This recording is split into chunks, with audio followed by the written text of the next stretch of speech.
sa Pangulo ngayong hapon ay kung paano haharapin ng kanyang pamahalaan. Hi guys! Eto na, this is it. Yung first SONA ni President Bong Bong Marcos. Ayusin muna natin yung para makita nyo yung scene from the Congress kung saan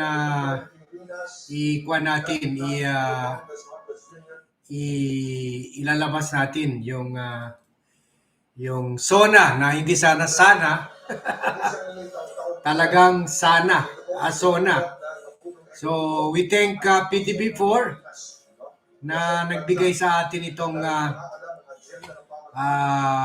video na ito or live. So yan, there it is. Yan. Okay, ayusin lang natin. Okay. I hope you can hear me, guys. Yun pala dapat. Kaya lang masyadong kwan. Dapat pala maliit. Okay, that's better. Okay, yun. At least nakikita ko pa rin yung mga comments nyo. Yung mga comments nyo sa pangyayari dyan sa Senado. So, sa Kongreso. Actually, malapit yan sa amin dito. Mga 10 minutes away. So, marami sa inyo sinabi, hindi kayo interesado na manood. Pero remember guys, as I'm always telling you, whether we like it or not, we have to listen to the speech because it will affect all of us. Whether we listen or not, it will affect all of us. Ang maganda na lang, pakinggan na lang natin kahit hindi natin siya binoto. And then, let's react and help guide the government. Kung tama, let's support it. Kung mali, let's criticize it. So, mahaba po ito So, we will listen to the speech and we will make our own commentaries. So, and we will make our own conclusion. Kaya magte-take notes rin po ako. Magte-take notes ako dito sa sa cellphone ko. Now imagine what you and government can achieve together. Our future we decide today. Yesterday cannot make that decision anymore, nor can tomorrow delay. The sooner we start. Ang masasabi ko lang, parang showbiz Sa start pa lang, meron pa ganyan-ganyan. Sana hindi lang hanggang showbiz lang yan. Hindi lang hanggang social media, arte lang. At pinakinggan ko ang tinig ninyo na ang sinisigaw ay pagkakaisa.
Ayan na, papasok na siya sa Senate Hall, sa Congressional Hall.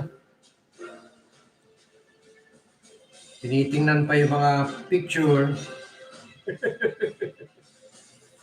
Picture ng sarili niya.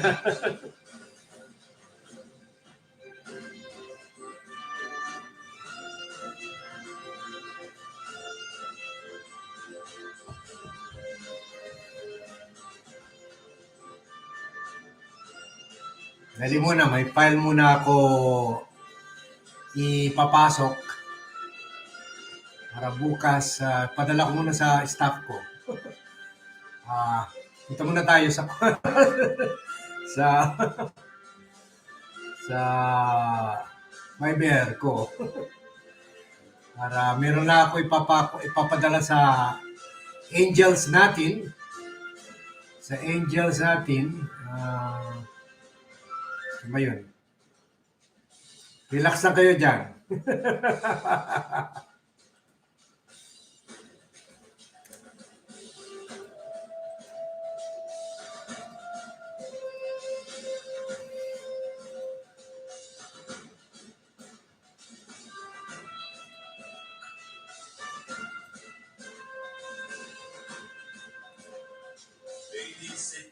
Okay, balik na tayo ulit. The President of the Republic of the Philippines, His Excellency Ferdinand Grabe naman yung Marcos Jr. nag-announce, parang mas mabagal pa sa mabagal.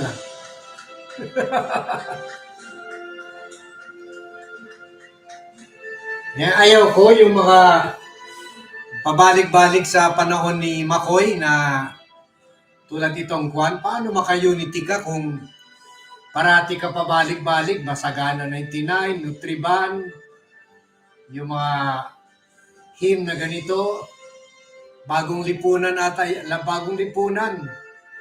Dapat hindi na yan eh. Dapat yung neutral. Paano magka-unity ang bansa kung parating nire-remind na Marcos years? Alam naman nila na medyo galit pa rin ang yung karamihan sa kay Ferdinand Marcos Sr. So sa intro pa lang, hindi na pang unity eh, pampagalit sa tao.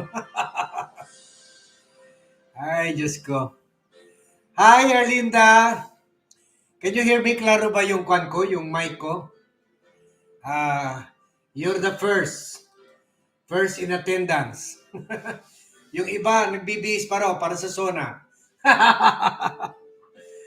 Okay. Andyan, nakikita natin, andyan na si President. Thank you, Erlinda. Thank you. Ayan, your president is there. Palakin nga natin. Paano ba natin ito palakin?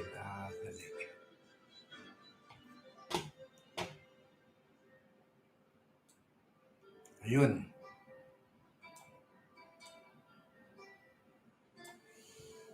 Ay, ganun pa rin. Bagong lipunan pa rin ang unang tinugtog.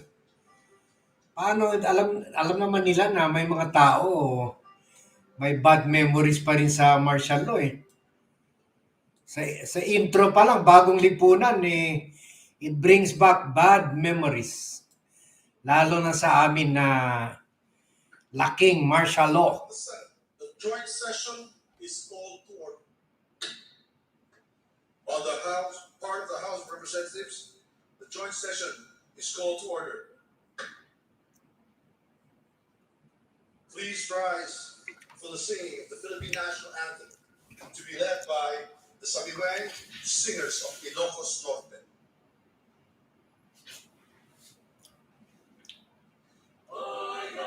Tayo rin tayo, kaya naka-shorts ako.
Please remain standing for the nation's prayer. Aming manlilikha, tagamagbigay buhay at liwanag ng sangkatauhan. Salamat po sa iyong pagtangkilik at paggabay sa bansang Pilipinas. Salamat po sa kalayaang magtipon tulad ngayon ayon sa talaga ng aming saligang batas. Salamat po na kami dahil sa kabayanihan, pagsisikap at sakripisyo ng aming mga ninuno at mga bayani ay nabuo upang maging isang bansa at isang malayang demokratikong republika. Walhamdulillahi Rabbil Alamin.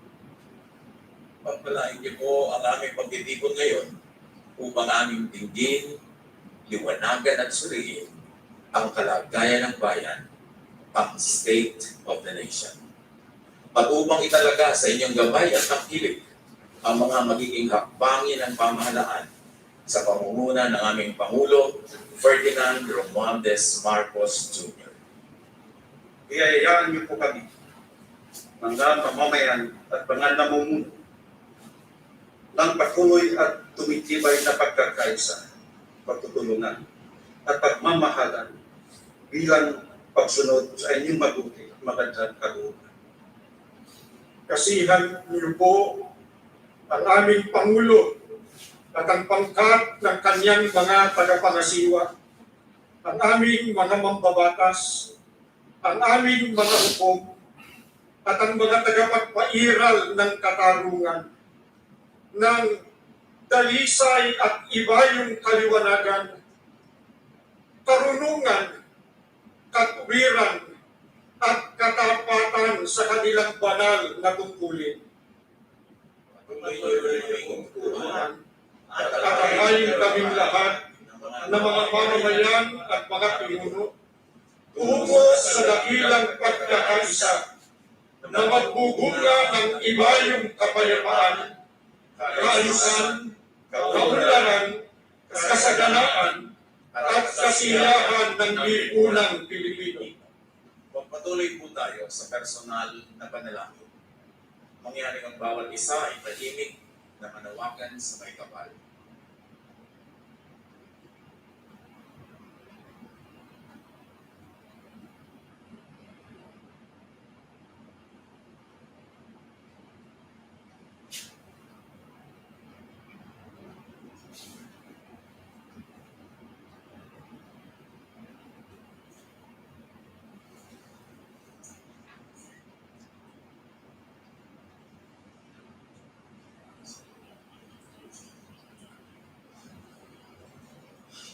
Ladies and gentlemen, honorable members of the Congress of the Philippines, His Excellency Ferdinand Romualdez Marcos Jr., President of the Republic of the Philippines.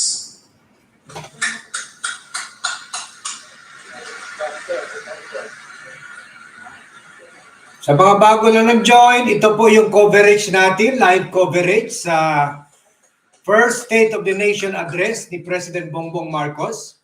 Later on po, gagawa tayo ng mga komentary sa address na yan. Ngayon, pakinggan muna po natin.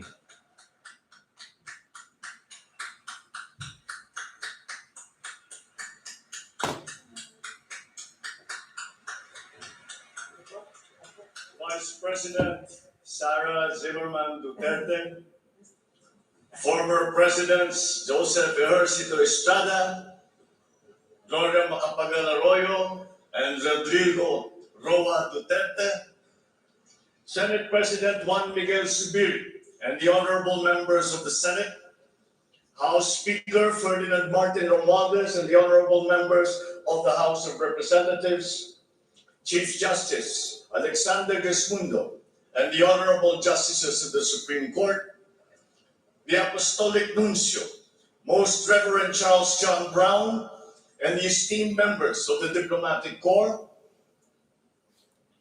the honorable members of the Cabinet, our First Lady, Luis Araneta Marcos, and our children,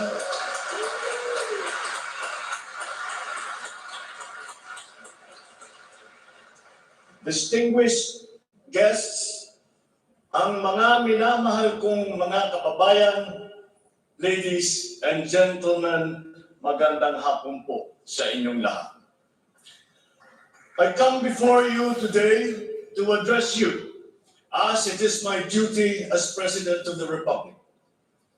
We live in difficult times brought about by some forces of our own making, but certainly also by forces that are beyond our control. But we have and we will continue to find solutions, and these are some of them. In terms of the economy, we will implement a sound fiscal management. Tax administration reforms will be in place to increase revenue collection. Expenditure priorities will be realigned and spending efficiency will be improved to immediately address the economic scarring arising from the effects of COVID-19 and also to prepare for future shocks. Productivity-enhancing investments will be promoted.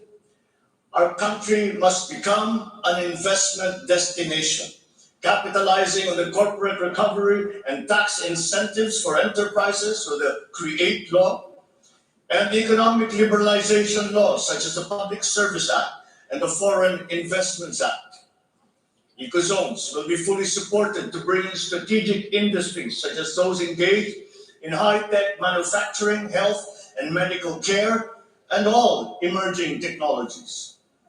This is also seen to facilitate economic growth outside of Metro Manila.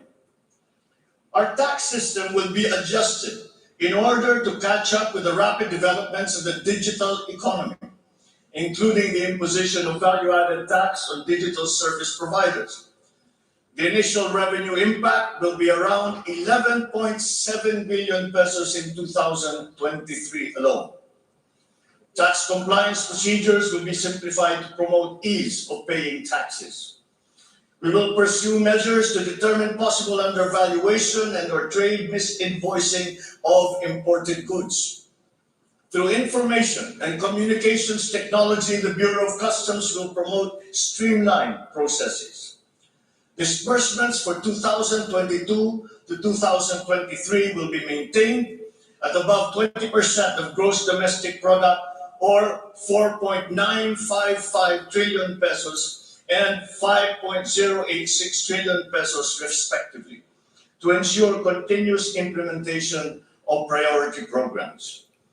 Disbursement will further increase over the medium term from 5.402 trillion pesos, or 20.7% of our GDP in 2024, to 7.712 trillion pesos, or 20.6% of GDP in 2028. The medium-term fiscal strategy of this administration seeks to attain short-term macro-fiscal stability while remaining supportive of the country's economic recovery and to promote medium-term fiscal sustainability. Furthermore, and more importantly, fiscal policy aims to bring together the national government's resources so that these are mobilized and utilized in order to gain the maximum benefit and the high multiplier effects for our economy. Measurable medium-term macroeconomic and fiscal objectives include the following headline numbers. These are based on forecasts that are consistent with the guiding principles of coherence of strategies, policy discipline, and fiscal sustainability. 6.5 to 7.5% real gross domestic product growth in 2022. 6.5 to 8% real GDP growth annually between 2023 and 2028. 9% or single-digit poverty rate by 2028. 3% national government deficit to GDP ratio by 2028. Less than 60% national government debt to GDP ratio by 2025. At least $4,256 income per capita and the attainment of upper middle income status by 2024.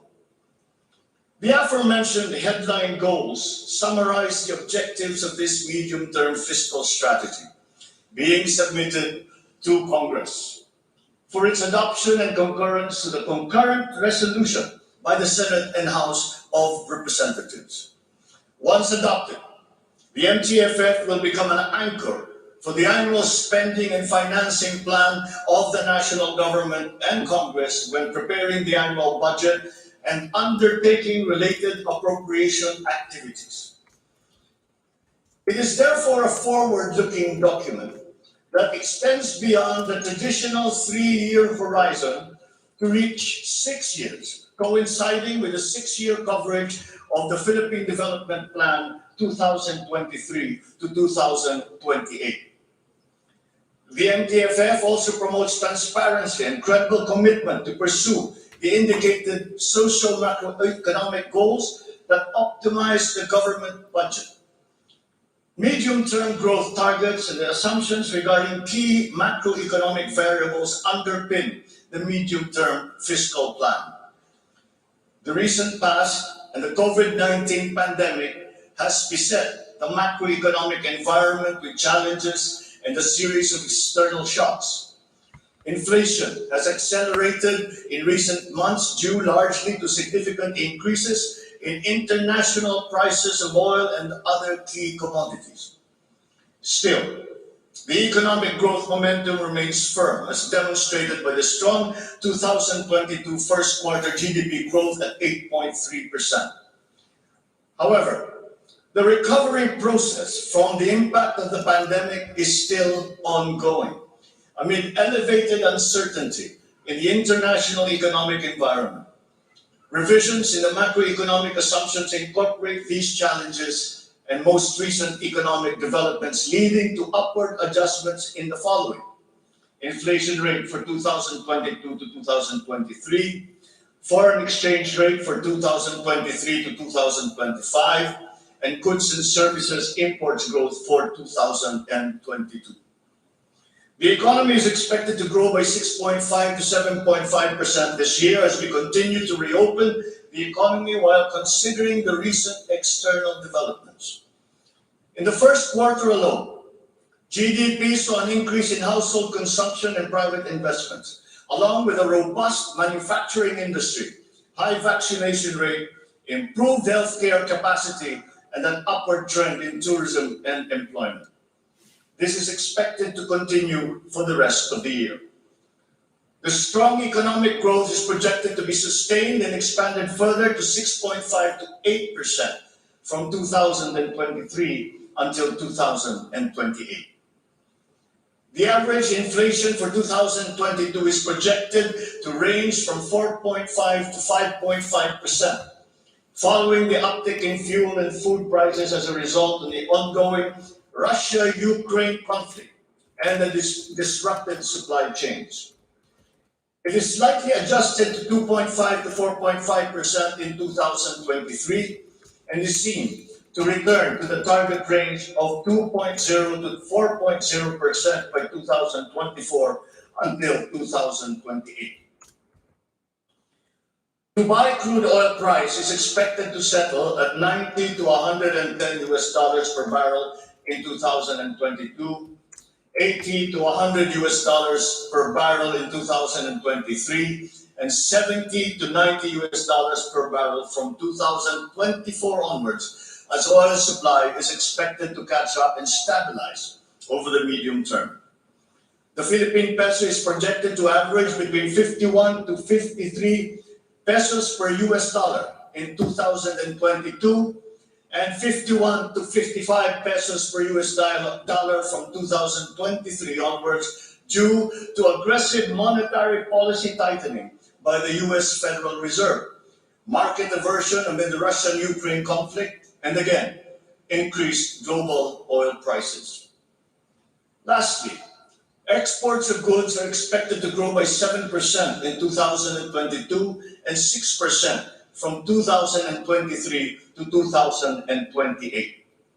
On the other hand, imports of goods are projected to grow by 18% in 2022, 6% in 2023, and 8% from 2024 to 2028. I have instructed the NEDA to coordinate with other agencies and work on the Philippine Development Plan for 2023 to 28 and to submit to me the complete blueprint and progress of its implementation not later than year-end. One of the main drivers of our push for growth and employment will be in the agricultural sector. With regard to food supply, we are confronted by a two-pronged problem, that which will hit us in the short term and that which will hit us in the long term. Tayo ay nahaharap sa mga problemang kagyat nating mararamdaman at mga hamong pangmatagalan. Ang mga suliraning agarang mararamdaman ng ating mga kababayan ay ang posibilidad ng tuloy-tuloy na pagsipa ng presyo ng pagkain at kakulangan sa supply ng ating pagkain.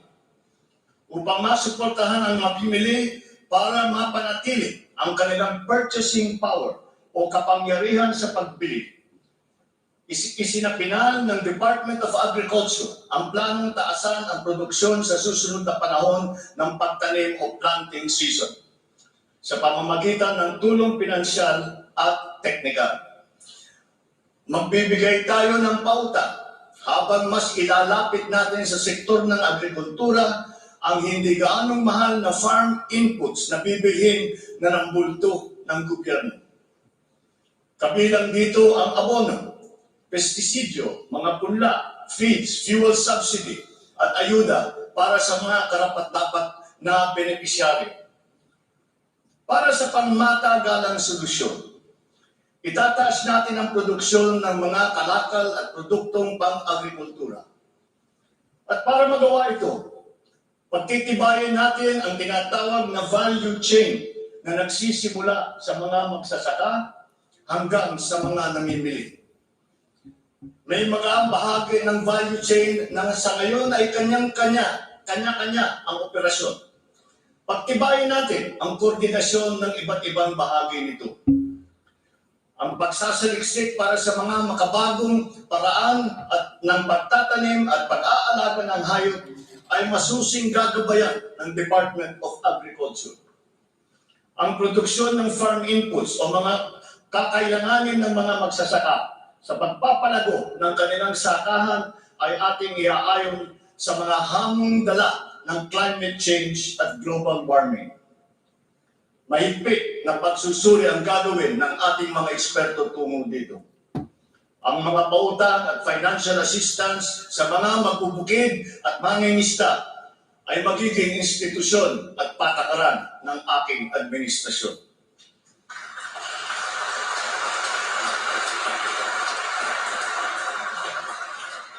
Ipapaprioridad natin ang modernisasyon ng mga sakahan sa pamamagitan ng mga makabagong teknolohiya para sa ating mga magsasaka. Ating palalawakin ang mga palaisdaan, babuyan at manukan. Lahat ng ito gagamitan ng siyensya para tumaas ang produksyong agrikultural.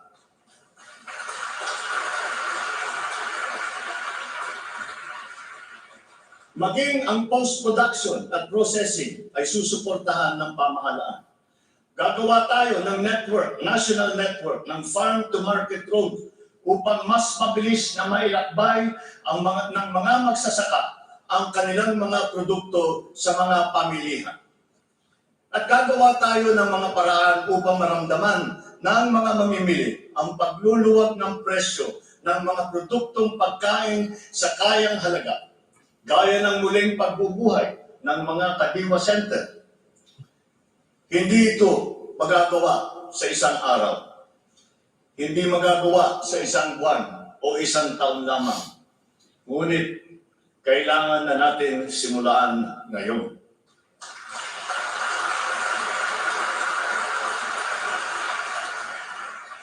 Ang Agrarian Reform Program ay dapat magpatuloy.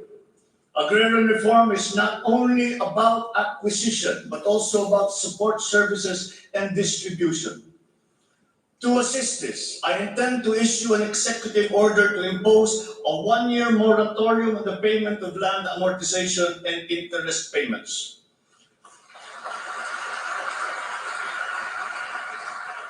This is included in Republic Act number 11469 or the Bayanihan to Heal as One Act. A moratorium will give the farmers the ability to channel the resources in developing their farms, maximizing their capacity to produce, and propel the growth of our economy.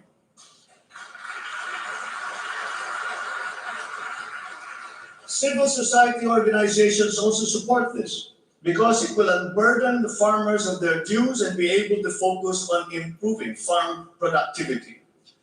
Congress must also pass a law that will emancipate the agrarian reform beneficiaries from the agrarian reform debt burden, thereby amending Section 26 of Republic Act 6657.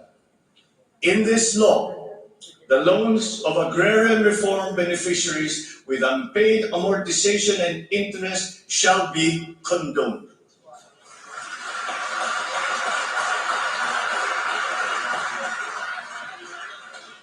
Layunin ng batas nito ay burahin ang hindi mabayarang utang ng ating mga magsasaka na benepisyaryo ng agrarian reform. Agrarian reform beneficiaries who are still to receive their awarded land under the Comprehensive Agrarian Reform Program shall receive it without any obligation to pay any amortization.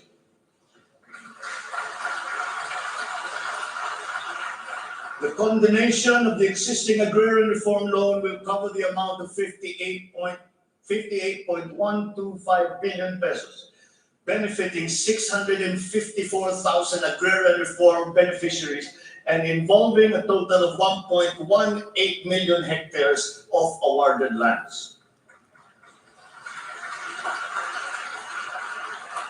Executive Order number 75, Series 2019 requires that all government agencies, bureaus, departments, and instrumentalities to turn over agricultural lands to qualified agrarian reform beneficiaries. At present, we have a total of 52,000 hectares of unused agricultural lands of the government, which shall now be used for distribution to the following sectors in accordance with Section 40 of the Republic Act number 6657 as amended. Thus, landless war veterans, landless surviving spouse and orphans of war veterans, landless retirees of the Armed Forces of the Philippines and the Philippine National Police. Agricultural lands acquired under this program will be given to graduates of college degrees in agriculture who are landless.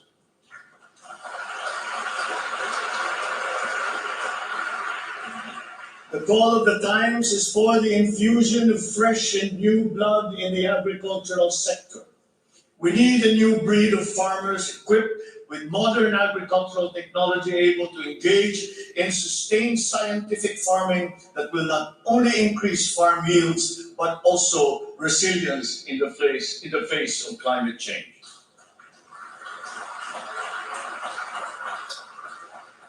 They say that each brand has a story. As for the Filipino brand, ours is deeply rooted in our rich cultural heritage, and the tourism sector plays an invaluable role in the promotion of the Filipino brand. Tourism is not only an important economic development tool, but the abundance of opportunities that the sector creates in terms of regular employment and even job creation at the grassroots level is undeniable. To boost our tourism industry, We will first and foremost make basic developments, such as road improvements for easier access to tourism spots. We will also upgrade our airports and create more international airports to help decongest the bottleneck in the Manila airport.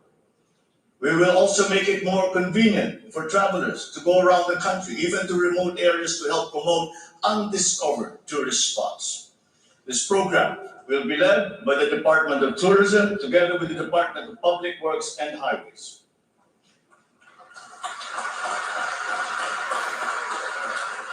To foster the Filipino brand is to spark our sense of pride and reaffirm our strong sense of identity.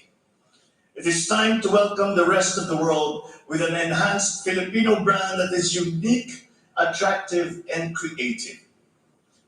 The creativity of the Filipino is truly world-class. We excel in arts and culture, new media, live events, avenues which generate primary and downstream jobs for our creative and talented countrymen.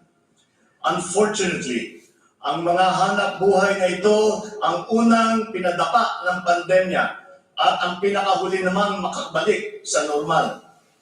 The creative industry likewise faces many challenges, including workplace conditions, working hours, intellectual property rights, and the welfare of our beloved freelancers who were left vulnerable during the height of the pandemic. We require an institutionalized creative industry that will advance the interest of its stakeholders. Sila na nagbibigay ng kaluluwa at pagkakilala sa ating pagka-Pilipino. Protektahan natin sila.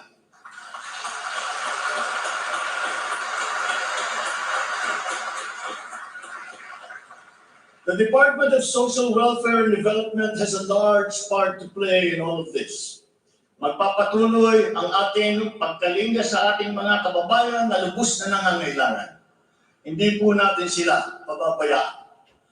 Mangunguna sa pag-aagapay sa kanila ang Department of Social Welfare and Development.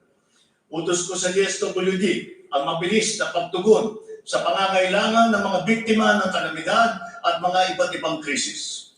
Ang mga field office nila ay inatasan na maagang maglaga ng family food packs at non-food essentials sa mga LGU, bago pa man manalasa ang anumang kalamidad.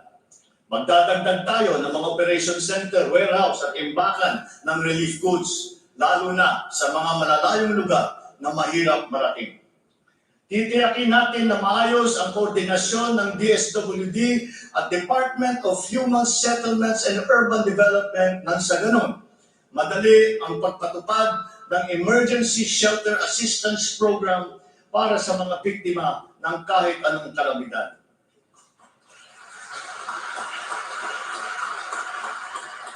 Pagtitibayin pa natin ang komprehensibong programang Assistance to Individuals in Crisis Situation o ang ating tinatawag na AICS para may parating ang tulong sa mas maraming biktima. Hindi natin papahirapan ang mga biktima ng krisis na dudulog sa ahensya. Gagawin nating simple ang proseso ng paghingi at pagparating ng tulong. Dahil hindi naman dapat dinadagdagan pa ang hirap ng nararanasan ng ating mga mamamayan. Upang matiyak na mapupunta sa kwalipikadong mga pamilya ang tulong na pamahalaan sa pamamagitan na 4Ps o Pantawid Pamilya Pilipino Program, titiyakin natin na malilinis ang listahan ng benepisyaryo.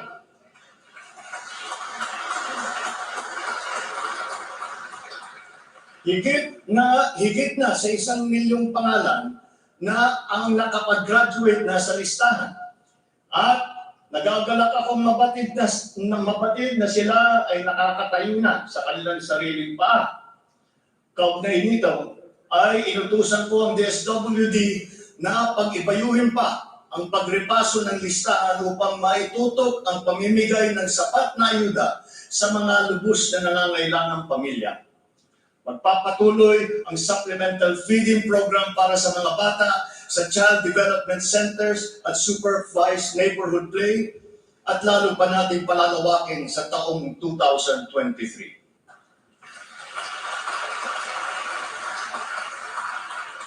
Hindi rin natin nakakalimutan ang mga solo parents at mga nanay na nahiwalay sa kanilang mga mister dahil sa karahasan. Pagtitibayin natin ang programa sa violence against women and their children. Kabilang na ang counseling para sa mga biktima, katuwang ang ating mga LGU. Tiyakin natin na sapat ang pondo sa halos 70 residential care centers at 7 non-residential care centers para sa vulnerable sectors at persons with disabilities na sumisilong dito. Sa ating sitwasyon ng pangkalusugan, nariyan pa rin ang banta ng COVID-19. Lalo't may mga natidiscovering bagong variant ng coronavirus. Pero hindi na natin kakayanin ang isa pang lockdown. Wala na tayong gagawing lockdown.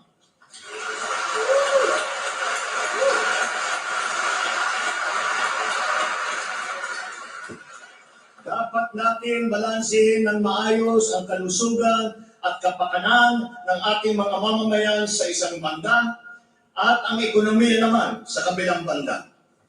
Nakikipagtulungan ang iba't ibang ahensya ng pamahalaan sa pag-monitor sa mga COVID-19 hospital admission upang makatiyak tayo na may sapat na kapasidad ang ating healthcare system at maiwasan ang pagsipa ng bilang ng nagkakasakit. Patuloy din ang ating vaccine booster rollout para sa ating pangkalahatang depensa.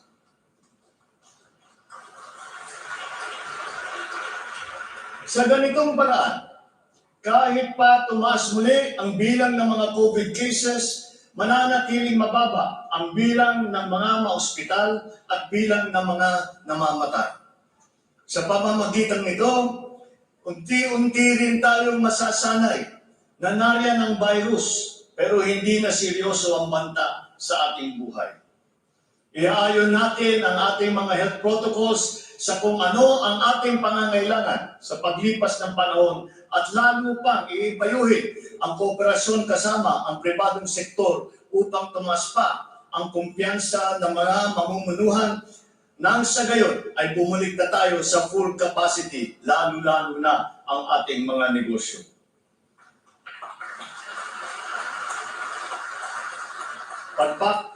Pagbubutihan pa natin ang pagpapakalat ng tamang impormasyon ukol sa COVID, kasama ang kahalagahan ng bakuna.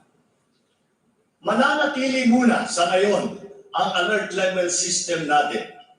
Pinapag-aralan natin ang ibang paraan ng klasifikasyon upang mas babagay sa kasalukuyang sitwasyon, lalong-lalo na sa pagbabago ng COVID. Sa pakikipagtulungan ng Kongreso, itatatag natin ang ating sariling Center for Disease Control and Prevention at ang isang Vaccine Institute.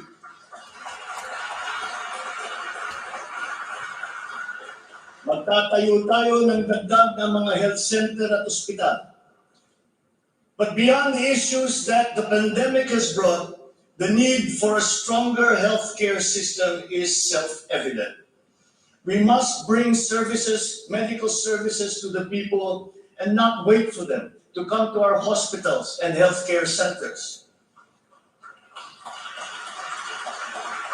Napakinabangan natin ng gusto ang malalaking specialty hospital gaya ng Heart Center, Lung Center, Children's Hospital at National Kidney and Transplant Institute.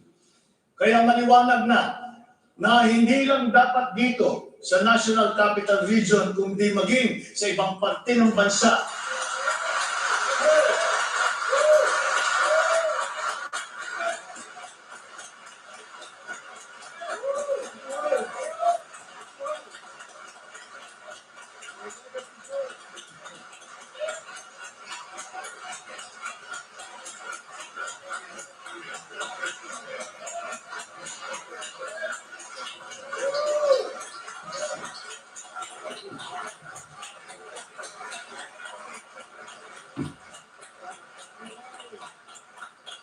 Maliwanag na hindi lamang dapat dito lamang sa National Capital Region, kundi maging sa ibang parte ng bansa, kailangan magdagdag ng ganitong uri ng mga pagamutan.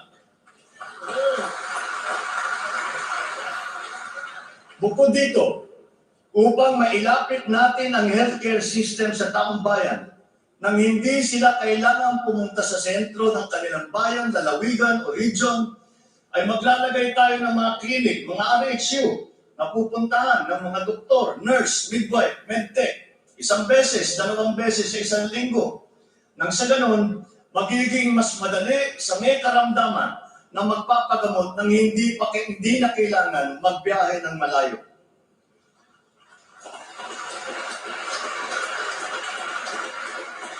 One of the cornerstones of a strong healthcare system is the provision of competent and efficient medical professionals. We will exert all efforts to improve the welfare of our doctors, our nurses, and other medical frontliners. Dapat din tayong magkaroon ng sapat na supply ng gamot na kinakailangan sa pang-araw-araw ng ating mga mamamayan. Sinimulan ko na ang pakikipag-usap sa mga kumpanya ng gamot dito sa Pilipinas at sa ibang bansa. Hinihikayat natin na buksan nila ang merkado upang bumaba ang presyo ng gamot.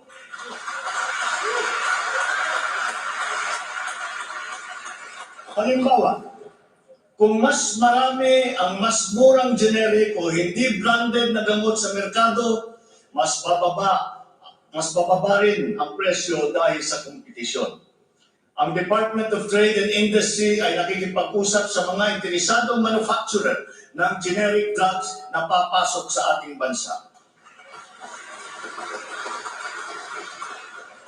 Inuutusan ko naman ang Philippine Competition Commission na pantay-pantay dapat at walang kartel sa hanay ng mga pharmaceutical companies.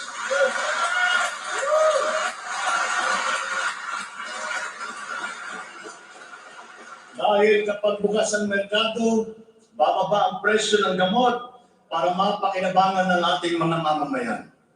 This is one of the hard lessons that we learned when the pandemic struck, and therefore we must act on that shortcoming.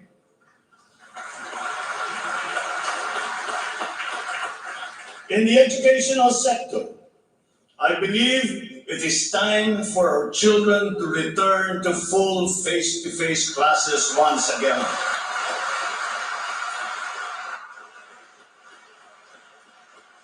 The Department of Education, led by our highly able Vice President Sara Duterte, is now preparing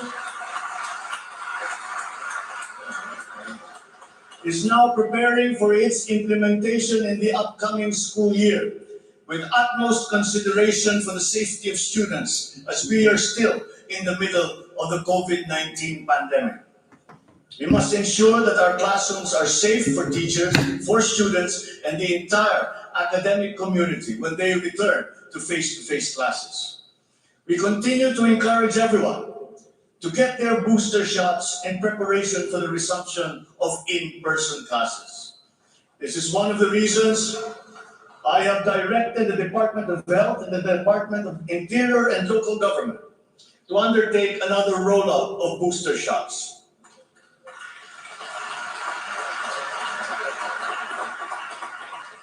The condition and availability of schoolrooms for our students must also be addressed, again, in coordination with the Department of Public Works and Highways. Though some complications have arisen over the question of repair of school buildings in relation to the Mandanas-Garcia ruling, this will be ironed out. We have been in discussion with local government leaders, governors, and mayors in the last few weeks to determine with the LGUs what is actually practicable, what functions belong to the LGUs, and what belong to the national government. There have also been lengthy discussions on the continuation and viability of the K-12 school system. We are giving this careful review, and all necessary inputs and points of view are now being considered.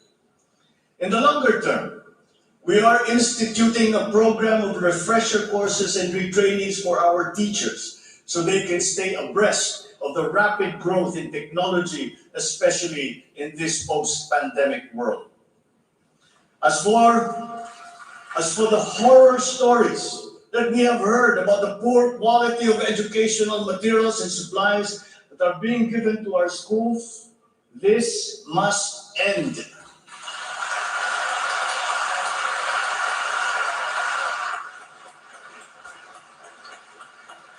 Our children must always be equipped with the best that we can provide. Ang edukasyon ay ang tangi nating pamana sa ating mga anak na hindi mawawaldas. Kaya anumang gastusin sa kanilang pag-aaral ay hindi tayo nagtitipid. Hindi rin tayo nagtatapon. And once again, I am not talking about history or what is being taught. I am talking about materials that are necessary for effective teaching in this day and age. Children now need connectivity to the internet. They need devices to use. They need computers, educational tools.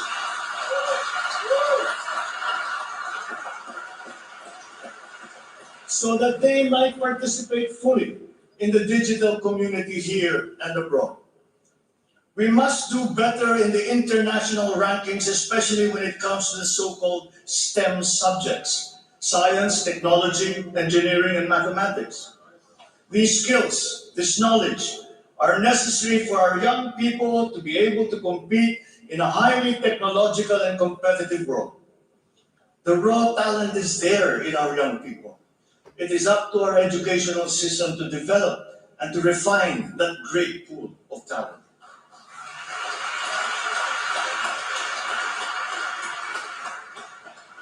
Foreign employers have always favored Filipino employees because of our command of the English language.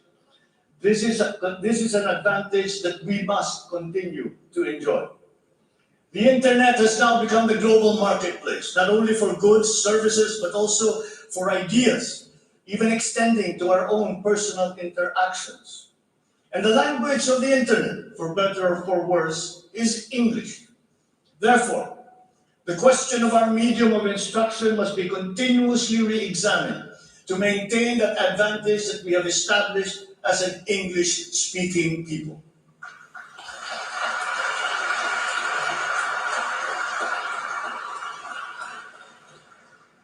On a related subject, we are entering an age of exponential adoption of technology.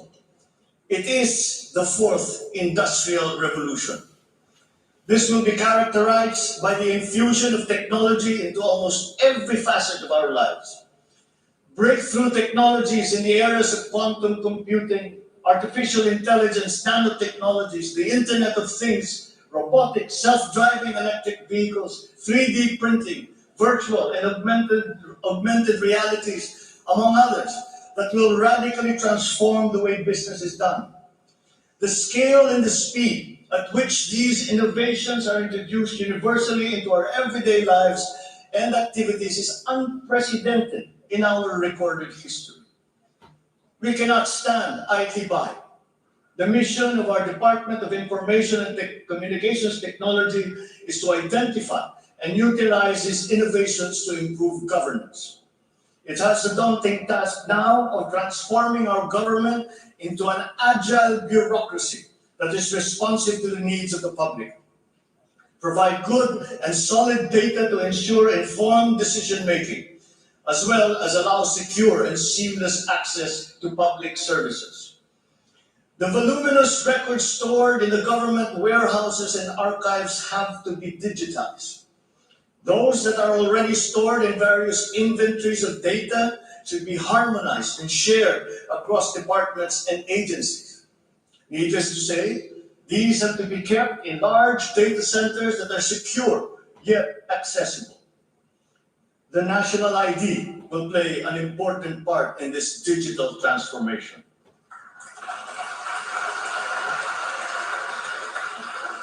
For citizens to be able to seamlessly transact with government, their identity must be easily verifiable. We expect to issue 30 million physical IDs and 20 million digital IDs by the end of this year. The target is to accomplish the issuance of about 92 million IDs by the middle of next year. As the world moves into rapid digitalization, the digital divide will become more pronounced. The depth and breadth at which these technologies will be transformative in our lives is fully expected. This will open new opportunities for the creation of wealth, but will also likely create inequalities.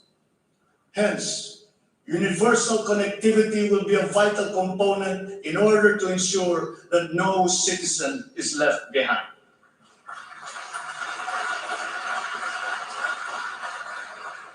I have therefore tasked the DICT to deploy digital connectivity across our various islands. This will be done through the implementation of the National Broadband Plan, the Common Tower Program, connecting our geographically isolated and disadvantaged areas via our Broadband ng Masa project.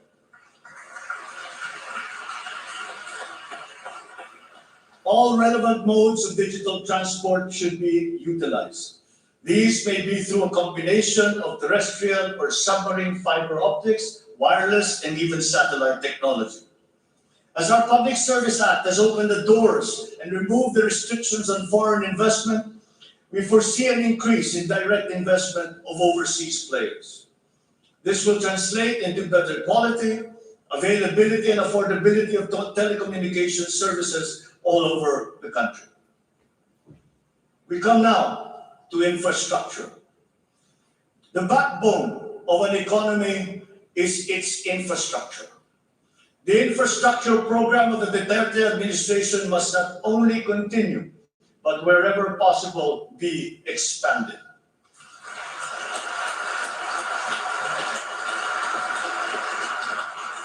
We shall confidently build on this firm foundation established by my predecessor, as it is in building an edifice.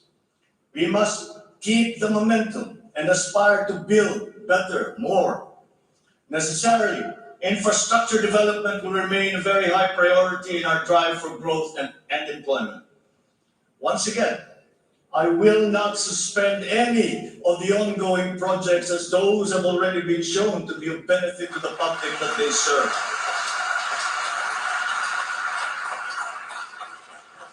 We will continue to study the proposals that have been made.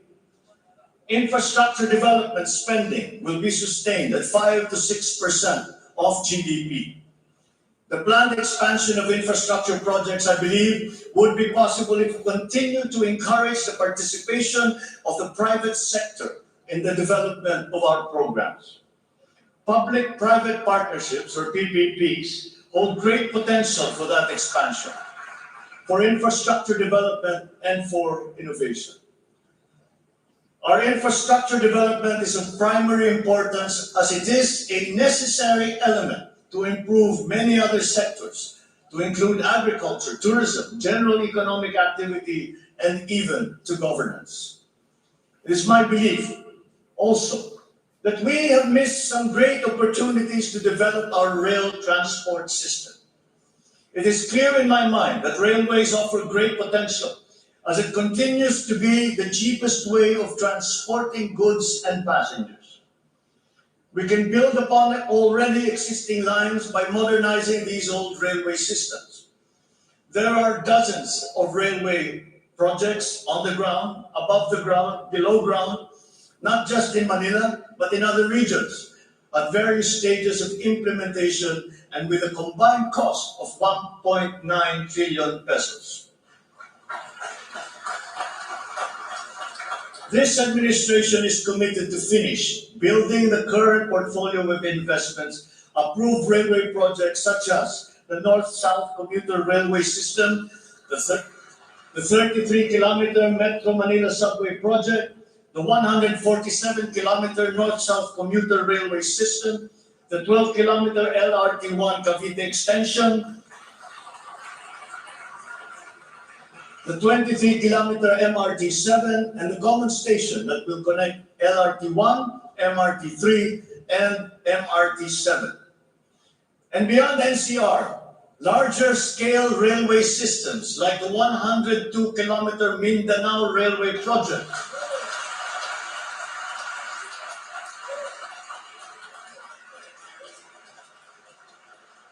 the Panay Railway Project,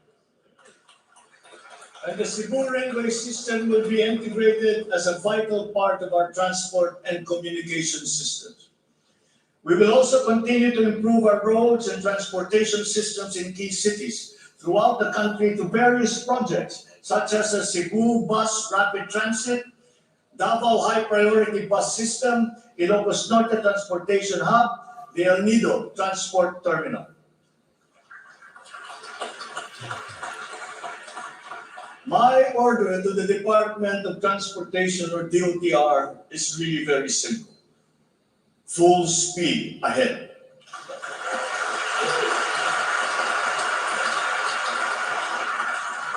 Improving our railway system along with modernizing existing airports and seaports will maximize our strategic location in the Pacific and connect our many islands. A key sector in our transformation plans is that of energy. Another fundamental requirement for growth and increased employment will be the availability of cheap, reliable energy. This even comes under the category of ease of doing business. If we are to attract investors, both local and foreign, to set up shop here in the Philippines.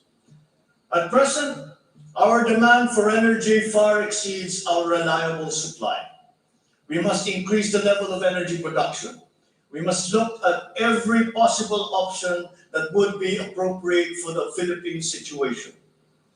There is some room to expand our present power supply through existing power sources, but this is only to a very limited extent. We must build new power plants.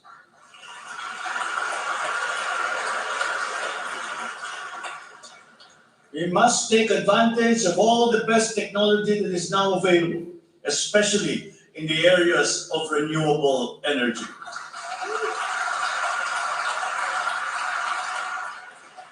Our search for new power sources should always be with an eye to improving the mix of the energy supply between traditional and renewable sources. The technology on renewable energy is progressing rapidly, and many of these technologies are appropriate for the Philippines. We have already begun windmill power. We are now expanding very quickly our solar power production. For both offshore and onshore wind turbines, for example, the World Bank has calculated that there is a potential for 255 gigawatts by the year of 2030. Solar power has steadily increased its efficiency in converting sunlight to electrical power, which is particularly attractive for the Philippines. Because unlike wind power, solar power is practical almost everywhere in the Philippines all year round. In the move to lowering our carbon footprint caused by energy production, our advancement to renewables will have a lead time. In the interim, natural gas will hold the key. We will provide investment incentives by clarifying the uncertain policy in upstream gas, particularly in the area close to Malampaya. This requires clarification of the processes and review of service contracts policy. I believe that it is time also to re-examine our strategy towards building nuclear power plants in the Philippines.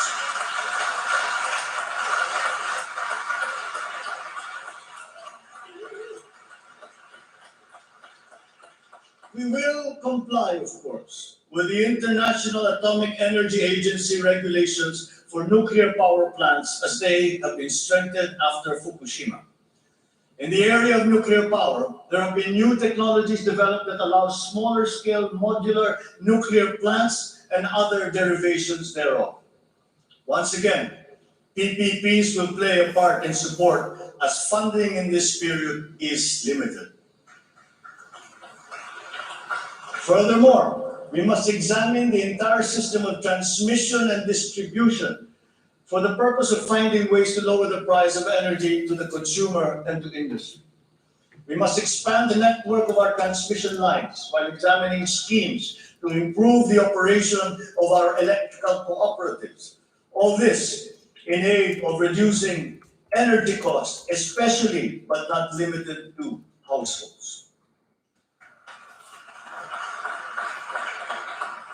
All this impetus for development and growth we undertake within the context of accelerating climate change and extreme weather conditions. Though we are a minor contributor to climate change globally, we have the unfortunate distinction of being one of the most vulnerable countries to the effects of climate change. For the welfare of our people, it is incumbent upon us to alleviate the effects of that vulnerability. The use of renewable energy is at the top of our climate agenda. We will increase our use of renewable energy sources such as hydropower, geothermal power, solar, and wind. Geographically, we are a disaster-prone country. Capacity building for our natural disaster resiliency is therefore a must. Investment in science and technology is imperative to enable us to have accurate weather forecasts and on-time disaster alerts. Studies show that already now, many areas in the Philippines are at high risk from the rise in sea levels brought about by the increase in global temperature. We must adapt to this phenomenon with disaster-proof planning for our communities. We will also look into the precarious fresh water supply situation in the country, especially in our urban areas. Many of our water supply systems date back to the 1950s, and they must now be rehabilitated and improved. I've instructed the DNR together with the DPWH to explore possible partnerships with the private sector to address this crucial situation. The Philippines has excellent laws on the environment, but we have to guarantee that these laws are properly enforced. And this will require a great deal of coordination and cooperation between concerned government agencies and private stakeholders. Companies who exploit our natural resources must follow the law. We all have the responsibility to preserve this earth, for we are but custodians and we will pass on this great treasure to future generations.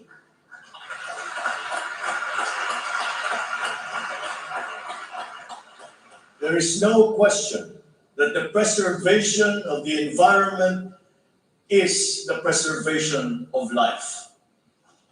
If we cannot mitigate climate change, all our plans for the economy, all our plans for our future will be for naught.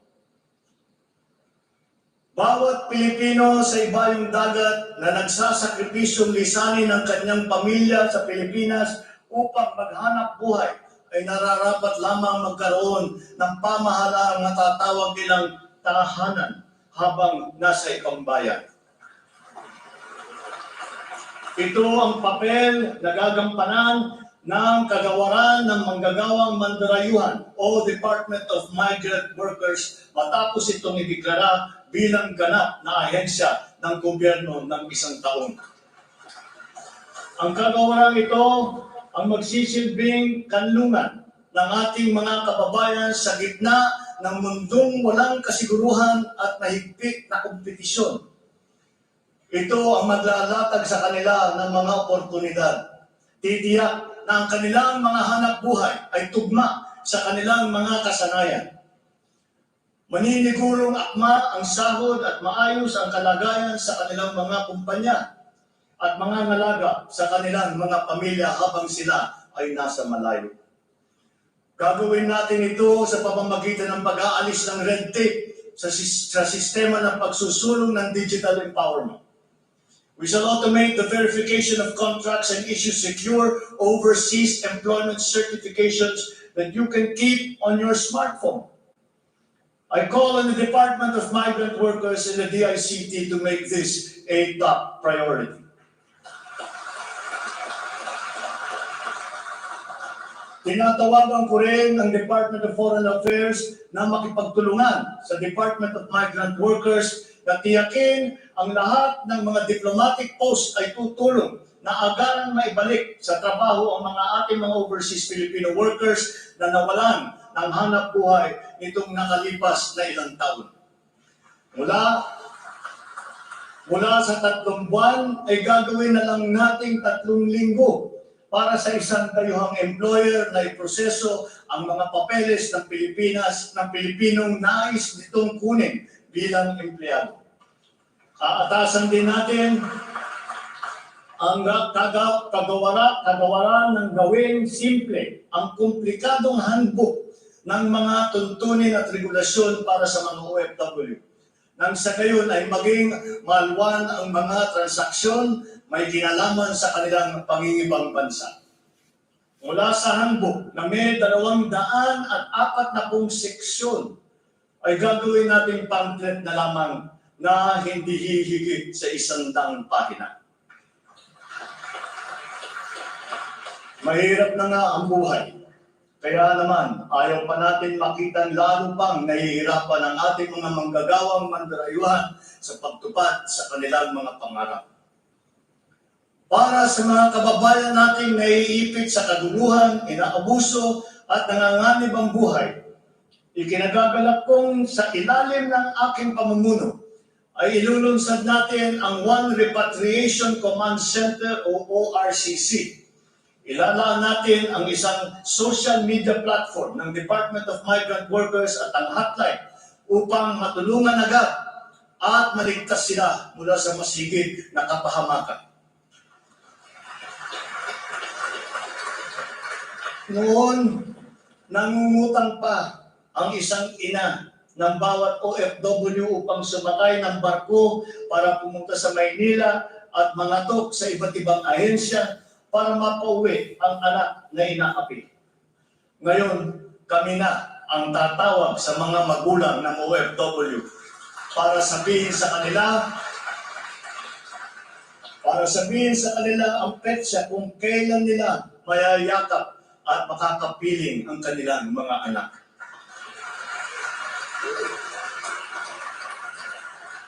Sa kasalukuyan ay nakikipag-ugnayan tayo sa pamahalaan ng Saudi Arabia upang buksan muli ang deployment. Kaya natin at gagawin natin ang makipagdegosasyon na mabigyan ng ating mga kababayan doon ng tamang pasahod at mapangalagaan ang kanilang karapatan at kapakanan.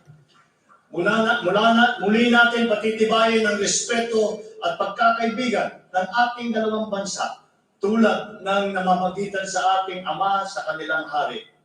Sa mga susunod na buwan ay magtutungo si Secretary Susan Ople sa Saudi Arabia upang tiyakin na may sapat na puwersang magsisiguro na mabubuksan muli ang empleo sa bansa at para maisulong ang ating kampanya laban sa human trafficking. Ngayon, para naman sa mga anak na naiwan sa Pilipinas, titiyakin ng Department of Migrant Workers sa pamamagitan ng OWA na sila ay maipapasok sa magagandang paaralan, magtuturo sa kanila ng financial literacy, mental wellness, sports, sining, kultura. Ito ay mangyayari sa pakikipagtulungan ng iba't ibang ahensya ng pamahalaan. Alagaan natin ang kabataang Pilipino sapagkat sila ang kinabukasan ng ating inang bayan.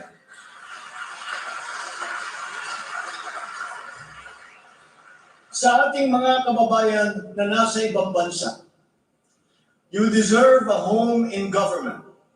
Not only for the money that you send home, but you are not cold tools of the economy. You deserve it for your sacrifices for our country and your perseverance and excellence in the global arena. You OFWs represent the fighting faith of the Filipinos as a nation and as a people. Let us transform your overseas journey into inspirational stories for all time. Thanks to you, our dear legislators, and of course to the man every OFW now refers to as their tatay, President Rodrigo Duterte. you passed the law that created this new home for our OFWs.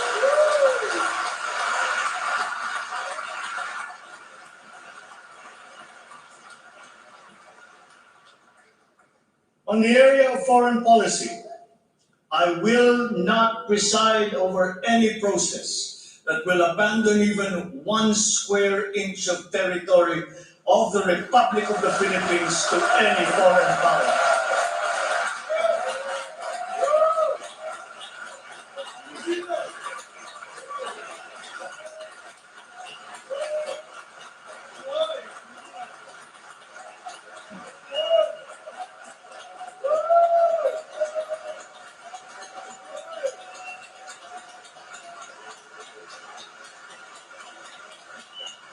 With respect to our place in the community of nations, the Philippines shall continue to be a friend to all, an enemy to none. The Philippines has always been open and welcoming to all our foreign friends and visitors. That is our worldview. That is our culture. But let me be clear. We are very jealous of all that is Filipino.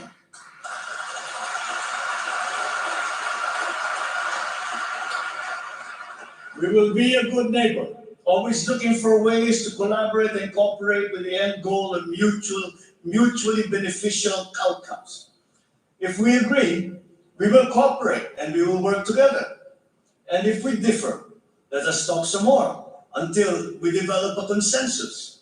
After all, that is the Filipino way. But we will not waver. We will stand firm in our independent foreign policy with a national interest as our primordial guide.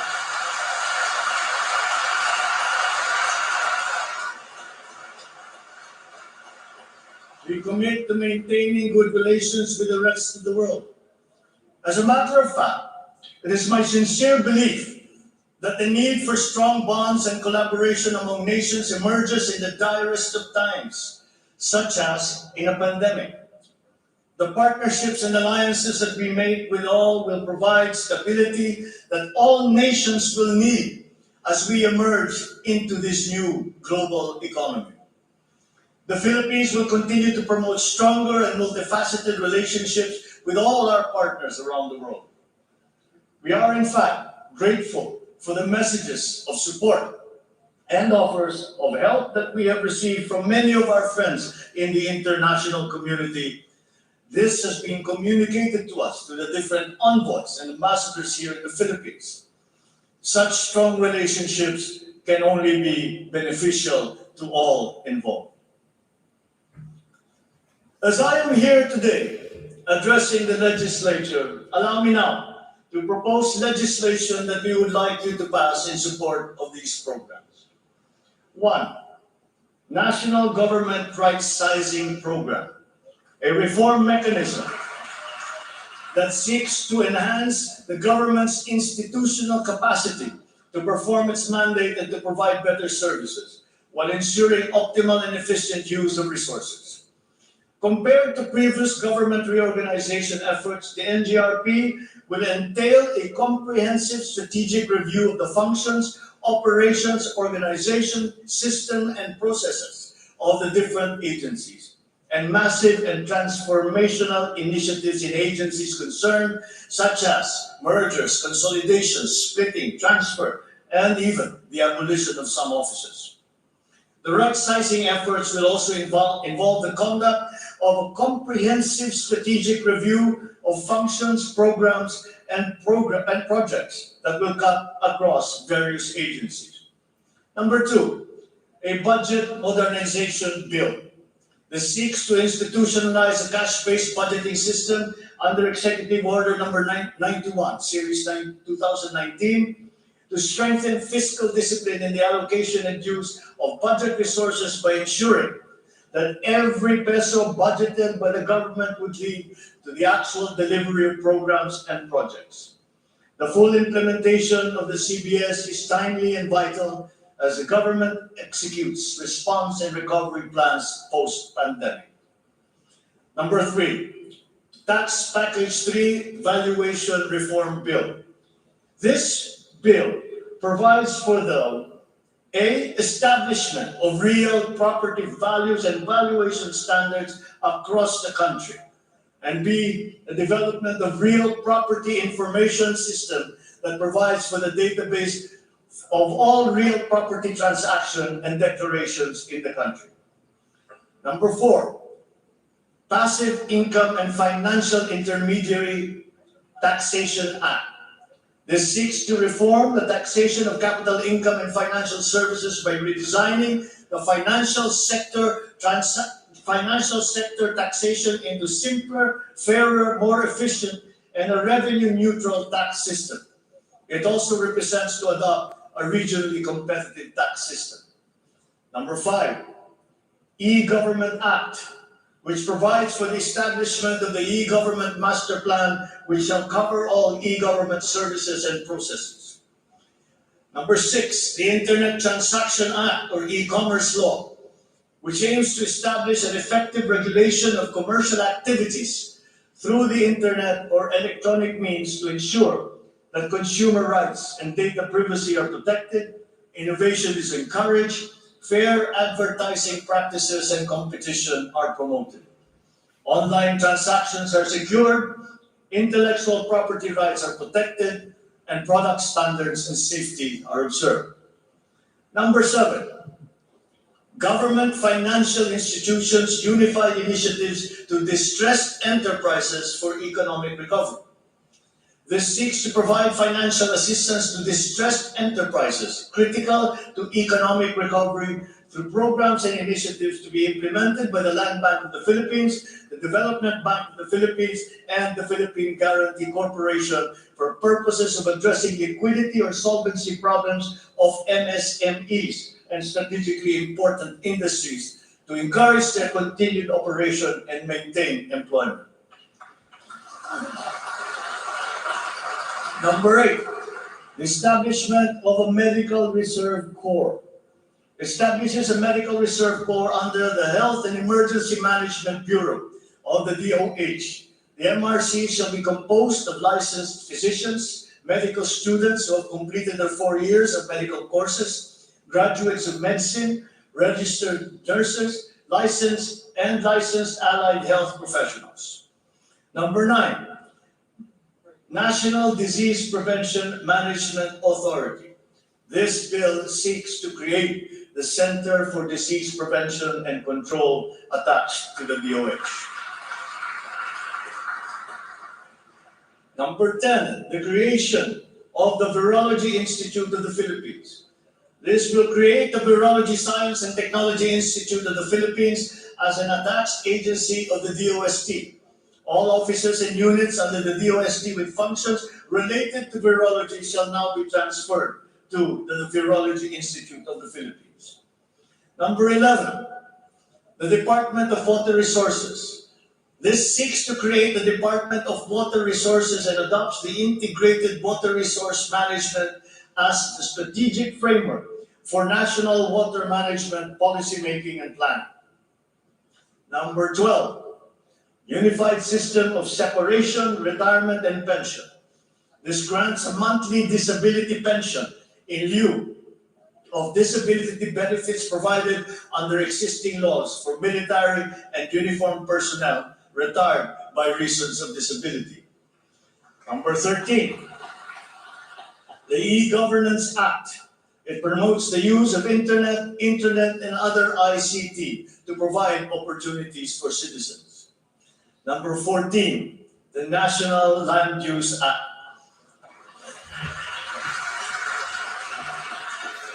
This will provide for a rational and holistic management and development of our country's land and water resources, hold owners accountable for making these lands productive and sustainable, strengthen the LGU to manage ecological balance within its jurisdiction. It also provides for land use and physical planning framework as a mechanism in determining policies and principles to implement this legislative measure. Number 15, the National Defense Act. This seeks to amend the antiquated National Defense Act of 1935 to provide for a change in the military structure of the armed forces of the Philippines that is more responsive to current and future non-conventional security threats to the country's territorial integrity and national sovereignty. Number 16, Mandatory Reserve Officers Training Corps and National Service Training Program.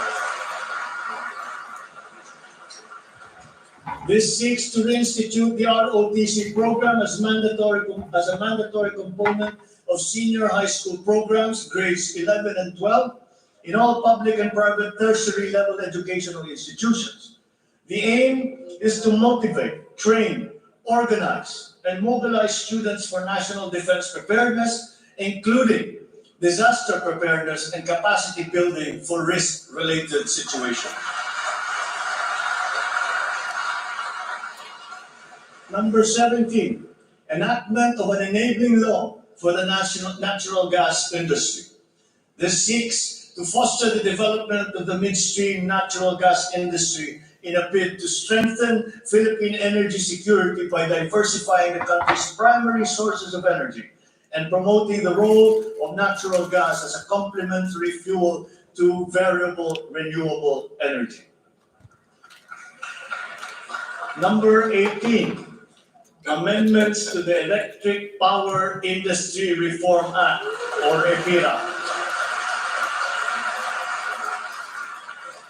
This aims to improve the implementation of the law's provisions and enhance its effectiveness to address the high cost of electricity, alleged market collusion, and insufficient power supply. The bill seeks to restructure the Energy Regulation Commission to foster accountability and improve the Commission's government system that would ensure consumer protection and in enhancing competitive operation of the electricity market. Number 19, amendments to the Build, Operate, Transfer Law. This seeks to improve the implementation of the public-private partnership program and to be able to direct the desired outputs and outcomes in line with the strategic development targets of the country. Specifically, the amendments seek to 1. Address the ambiguities in the existing law. 2. Address the bottlenecks and challenges affecting the implementation of the PPP program. And 3. Foster a more competitive and enabling environment for PPPs. To my fellow Filipinos, ang aking mga minamahal na kababayan, batid ko na hindi madali ang ating pinagdaraanan sa nakaraang higit na 2 taon. Alam ko rin na ang bawat isa sa inyo ay ginagawa ang lahat ng inyong makakaya upang patuloy na harapin ang lahat na pagsubok sa kasalukuyan. I do not intend to diminish the risks and the challenges that we face in this turbulent time in global history. And yet, I see sunlight filtering through these dark clouds. We have assembled the best Filipino minds to help navigate us to this global crisis that we are now facing. We will endure. Let our Filipino spirit ever remain undimmed.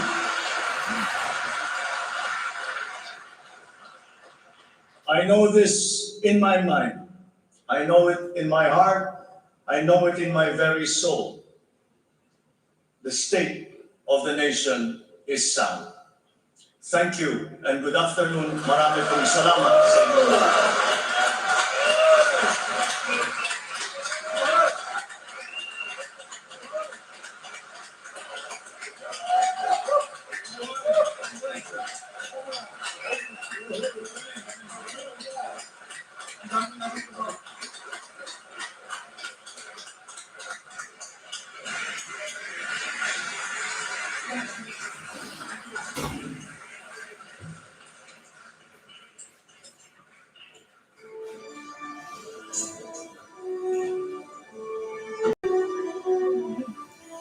Ay, natapos rin.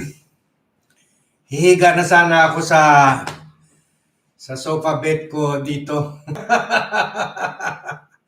Buti, nabuhayan ako sa Ferrero na paborito kong tsokolate. Talaga. O guys, anong masasabi niyo? Nakikita ko yung natatawa ako yung sa mga comments nyo eh. Dami na, hindi ko na makwan. Pero tama kayo, tama kayo yung mga observation nyo. Wala talaga tayong pag-asa. Parang dinaan lang tayo. Una, marami sa inyo napansin na puro Ingles. So, tama nga kasi lalo na yung mga first part na puro puro economic, parang pinapakita sa atin gaano siya kagaling sa economy. Pagkatapos, ang napansin ko doon, intro pa lang, panay na bine-blame ang Russia at Ukraine. Baga sinasabihan na kung ganun man ang sitwasyon, hindi kasalanan niya at kahit anong gagawin niya, wala rin dahil sa problema sa Ukraine at Russia. So parang sa una pa lang, excuse na eh. Pagkatapos, yung sinabi niya na forces beyond my control. So, bakit ka pa naging presidente kung hindi mo pala makontrol? Sana pinaubaya mo na lang si Isko na may control. And then yung sinabi rin niya na mag-implement ng sound fiscal management, spending, efficiency, investment para ma-promote daw yung bansa bilang center of investment. Ang tanong ko lang, kahit inayos mo yung paggasta ng pera, kung hindi mo tama yung marami na observe sa inyo, wala lamang binanggit sa korupsyon. Isang dahilan hindi pumupunta yung mga investor dito dahil kung pupunta ka sa isang lugar, kahit barangay, kahit police, hindi lang sa city hall, hindi lang sa city engineering, lahat hihingi sa'yo, lahat gagatasan ka. Siyempre kung gusto mo gagawa ka ng faktorya sa mga probinsya, pati mga barangay, pati mga purok, pati mga grupo-grupo, mga gangs doon, gagatasan ka. Sabihin, magbigay ka ng pera sa amin para hindi ka namin guguluhin. At isa pa, yung parati natin dinidiscuss dito, paano naman pupunta dito yung mga investor kung alam nila yung namumuno ngayon, anak ng mangnanakaw, anak ng presidente na sinabi ng PCGG, nagnakaw sa atin ng $10 billion. So, bakit pupunta dito yung sasabihin ng mga investor, nanakawan na naman ako niyan, tulad ng tatay. So, dapat talaga, tama yung sa inyo sinabi yung ilan na dapat magbayad talaga siya yung makautang nila. Pagkatapos, sinabi niya na itatax daw yung mga social media, yung Netflix, social media, YouTube, okay lang man sana para maka-raise daw ng 11.27 billion. Pero sa bandang huli, sabi rin niya, ipopromote yung social media, inutusan yung DICT para lumawak yung implementasyon yung social media backbone, pero itatax naman niya. So, walang yung programa niya nagka-clash. And then yun daw i-streamline tulad yung BOC, pero hindi naman pagtanggal ng pagdami ng tao ang problema diyan, yung problema sa corruption talaga, di ba? Sa Duterte administration, no less than the commissioner involved diyan. Pagkatapos yun nga, alam nyo, sa paggawa ng speech, tulad ako, speech writer ako noon, nung nagsisimula pala ako sa sa PR, kami rin gumagawa. At saka kahit in the end, habang nasa PR ako, PR, Public Relations, Business, and Political Strategy, kami gumagawa yung speech ng mga congressmen, senator, mayors, kahit presidente, ganon, yung mga client ko noon. Dapat tama sa inyo, may sa inyo sinabi na dapat meron lamang konting biro, merong konting hindi puro economic kaagad kasi siguro mga 10 minutes or more puro economics, so marami mga tao na turn off na. Pero masaya lang ako sa puro English niya. Ngayon na-realize talaga ng mga Tansonian na ang binoto nila hindi galing sa anay nila. Ngayon lang nila na-realize na nabudol-budol sila.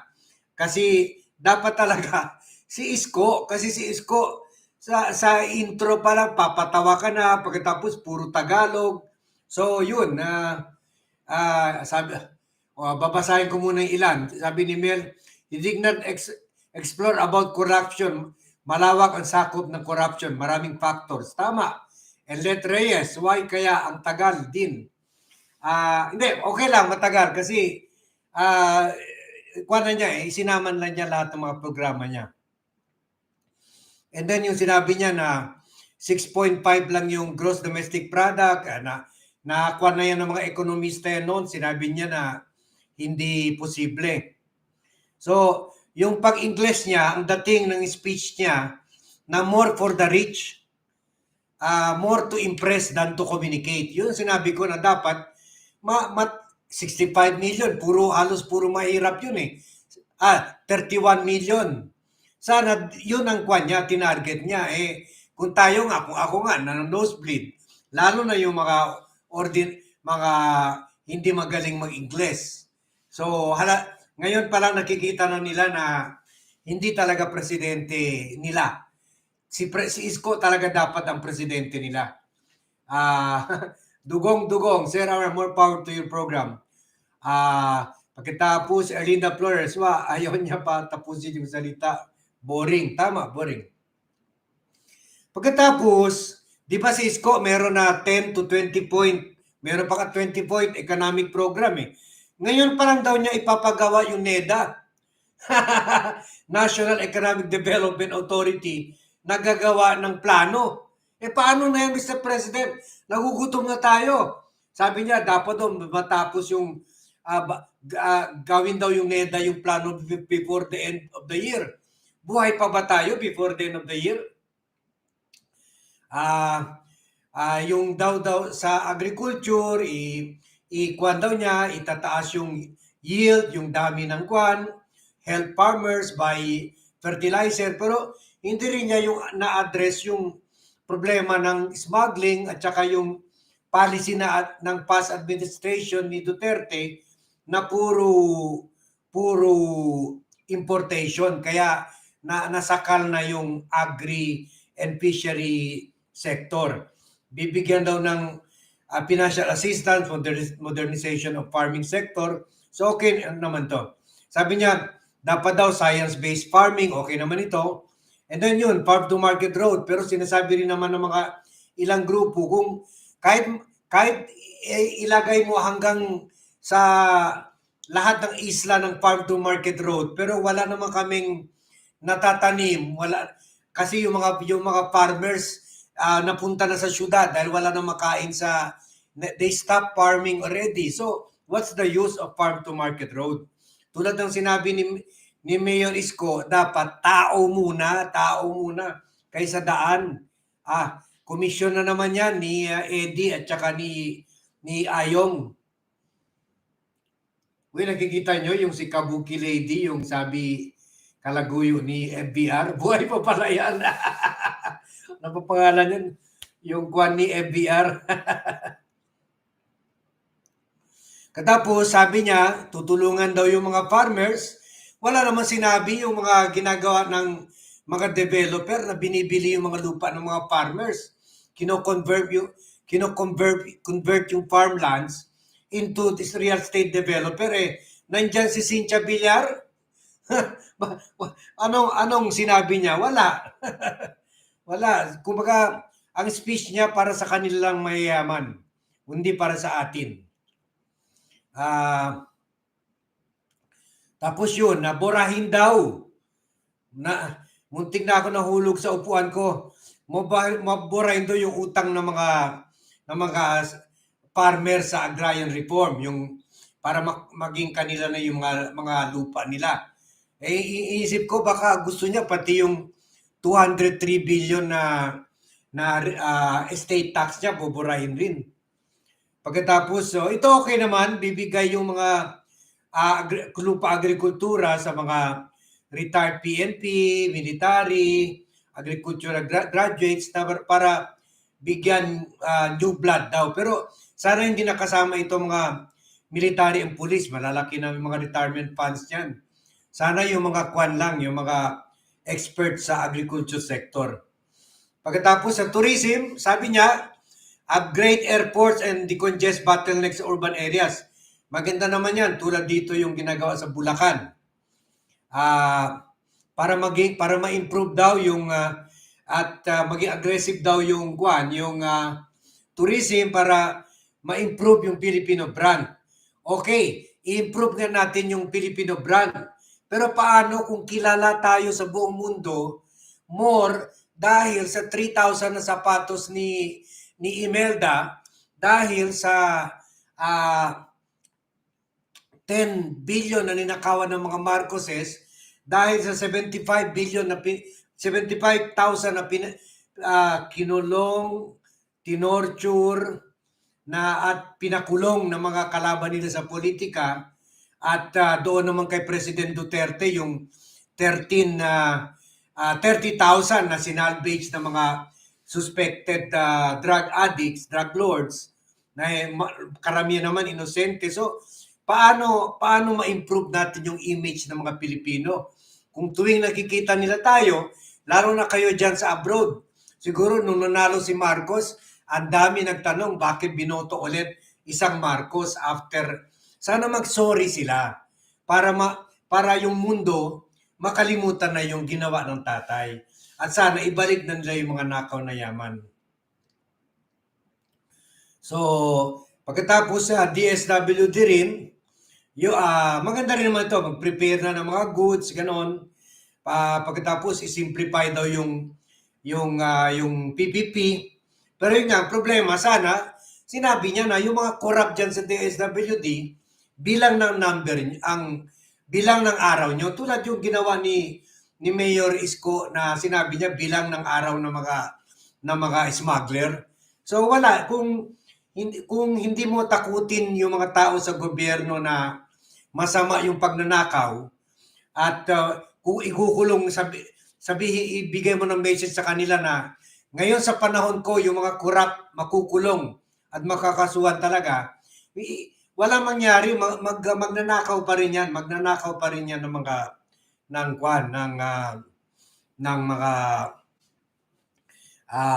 kaban ng bayan. Pagkatapos, okay naman ito sa solo parents, palakasin yung programa sa solo parents, at saka sa COVID, okay naman ito, sinabi niya no more lockdown. Ganyan naman ginagawa ni Mayor Isko para mabalanse yung economic health and economic interest, at pigilin yung pagtaas ng kaso ng COVID. Gagawa daw ng Vaccine Institute. So, ito lahat pagkatapos palakasin daw yung healthcare, pero parang hilaw ito mga programa na ito kasi ang daming, kahit magkano ibubuhos mo dyan sa healthcare, kung hindi mo i-address yung mga problema ng sindikato dyan, tulad ng Parmali na 80 billion ang ninakawan sa atin, wala rin mangyari. Dapat sampulan mo talaga. Kaya tama yung sa inyo obserbasyon ninyo, sana binanggit yung kampanya laban sa katiwalian. Kasi, di ba, may report tayo noon, 700 billion or almost almost 1 billion, no, almost 1 trillion nawawala sa atin taon-taon sa korupsyon. 700 billion. Pagkatapos,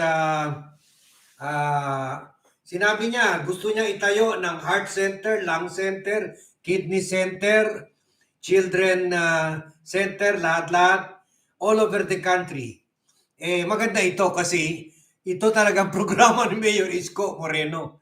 At least naman, sana in-acknowledge siya si Mayor Isko. And then,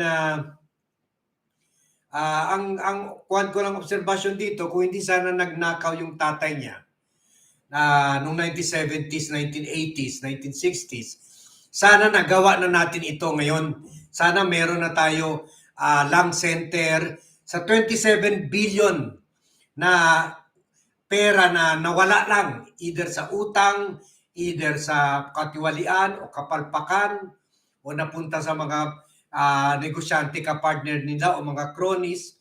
Sana lahat ng Rio natin meron na lung center, kidney center at heart center. Pero yun, ninakaw. And then, so wala rin. So kumaga, babalik pa rin tayo yung anong ginawa ng tatay niya. Pagkatapos, gusto rin niya face-to-face na. So, okay naman yan, pero paano yung kwan kung hindi pa rin malakas yung programa laban sa COVID, magkahawaan lang yung mga bata yan. Pagkatapos sabi rin niya, gagawa ng maraming classroom. Yun nga, babalik na naman tayo sa issue ng corruption. Siyempre, sa balita na yan, nagpipiesta lang yung mga corrupt na DPWH at DepEd officials. Dahil gawa ng mga substandard na classroom na nanakawan lang nila. So babalik na naman tayo sa issue ng graft and corruption. Sabi rin niya, magre-training daw ng mga teacher, pagkatapos ayusin yung mga libro na binibigay, gano'n, damihan. Sa tatay niya, lumaki kami sa public school, nag-aral si Blackcaster sa public school. Mga 10 kami, sinishare isang libro lang tatay nga niya, hindi nagawa. Puro nakaw. Tingnan natin kung magawa ng tatay niya.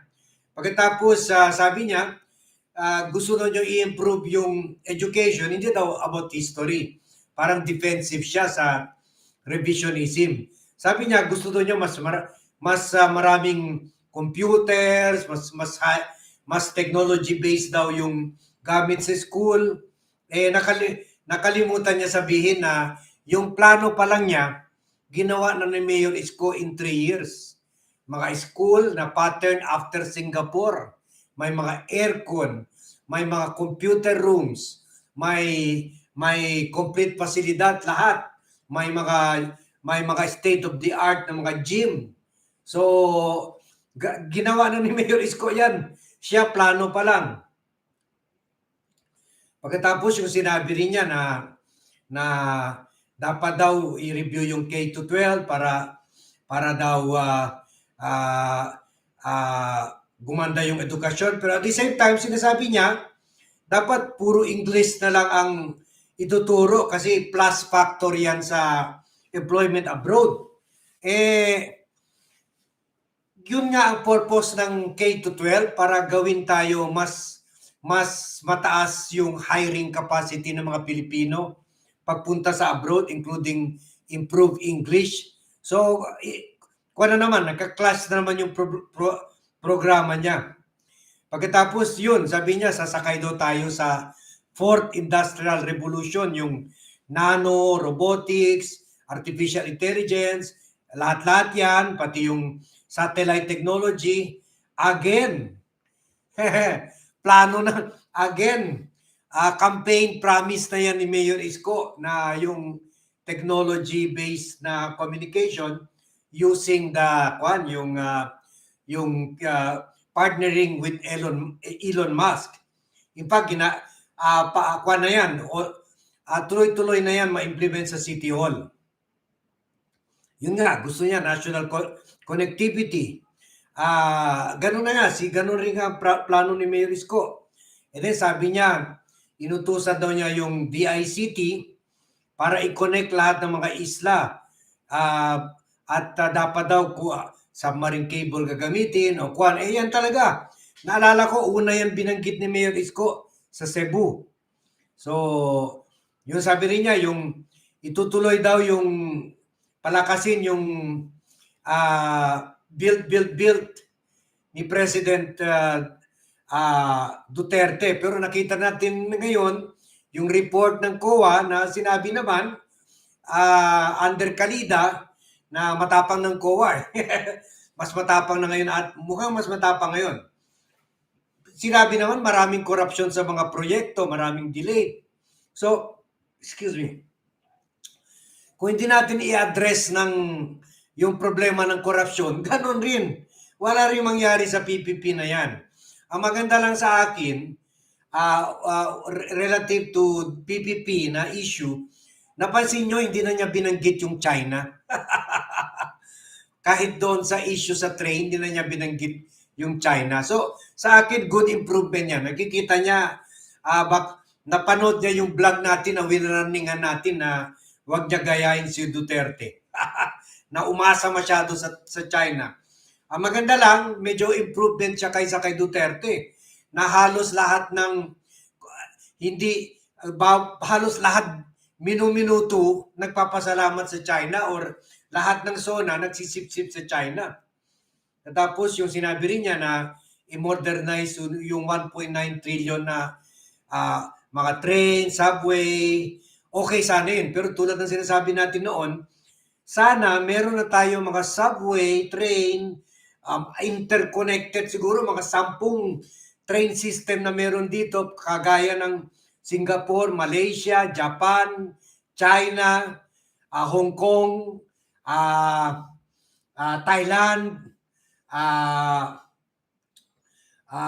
dito sa Asia, syempre, mas grabe yung sa Europa at saka sa Amerika.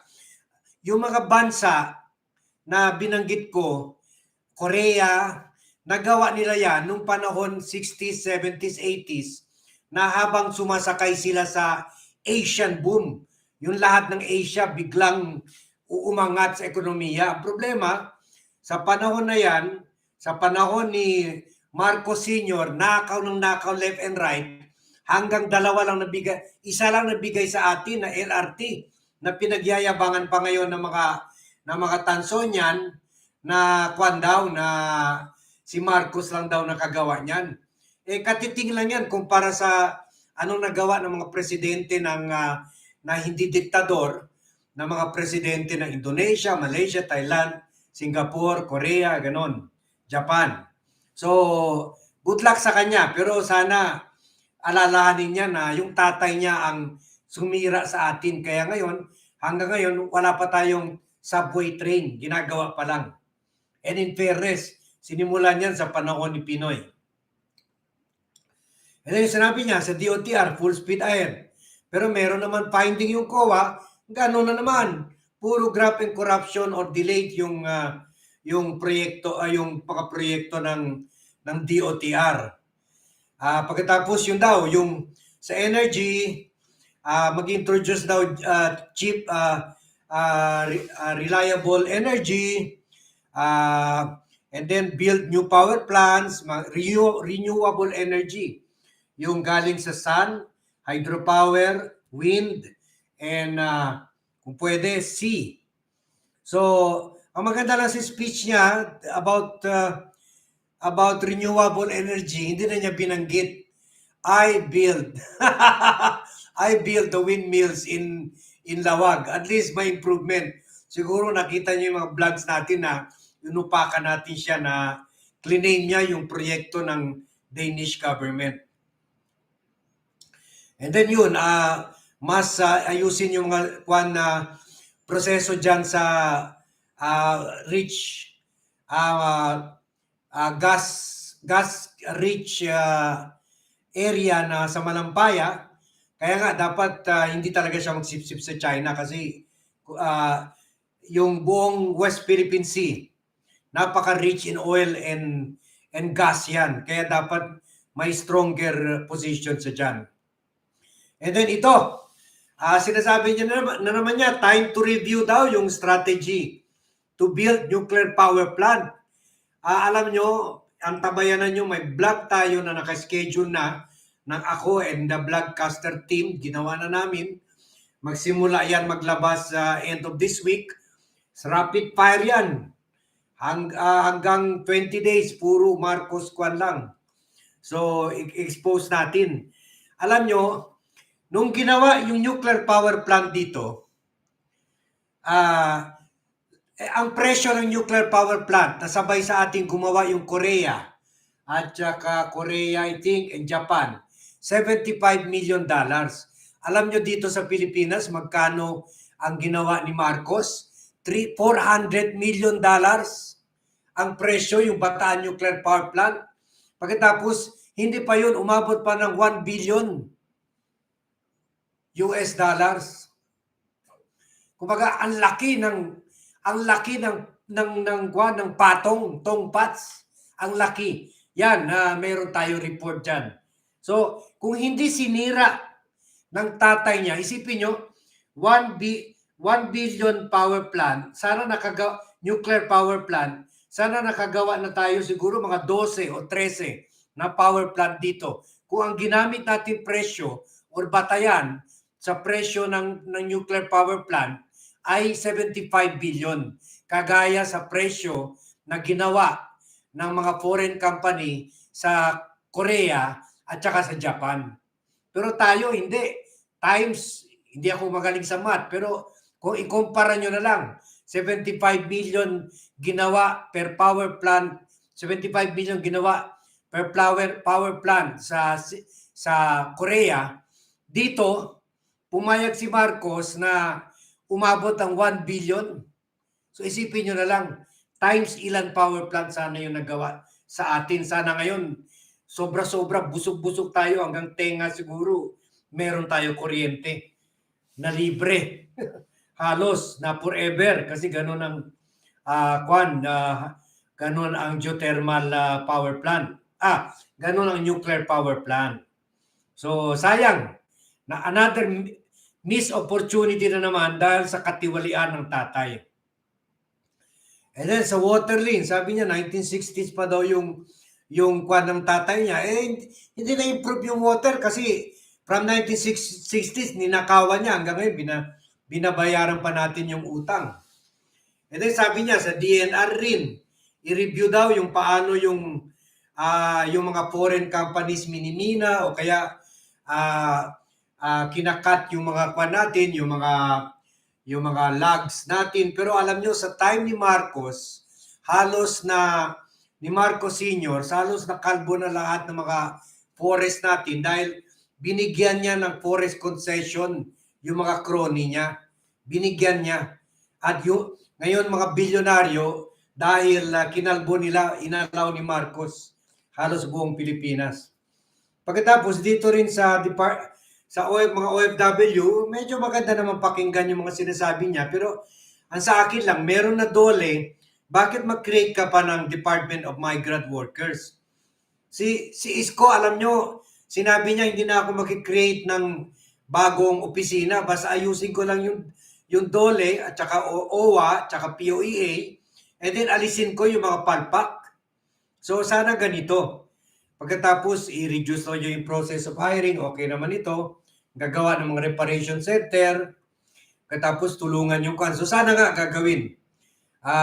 Pagkatapos sa foreign policy rin, sabi niya, sana totoo, hindi daw i-abandon na niya kahit 1 square inch ng bansa. Pero problema lang, sinasabi niya ito, at the same time naman, nagpe-praise naman siya sa China tuwing kausap niya yung China.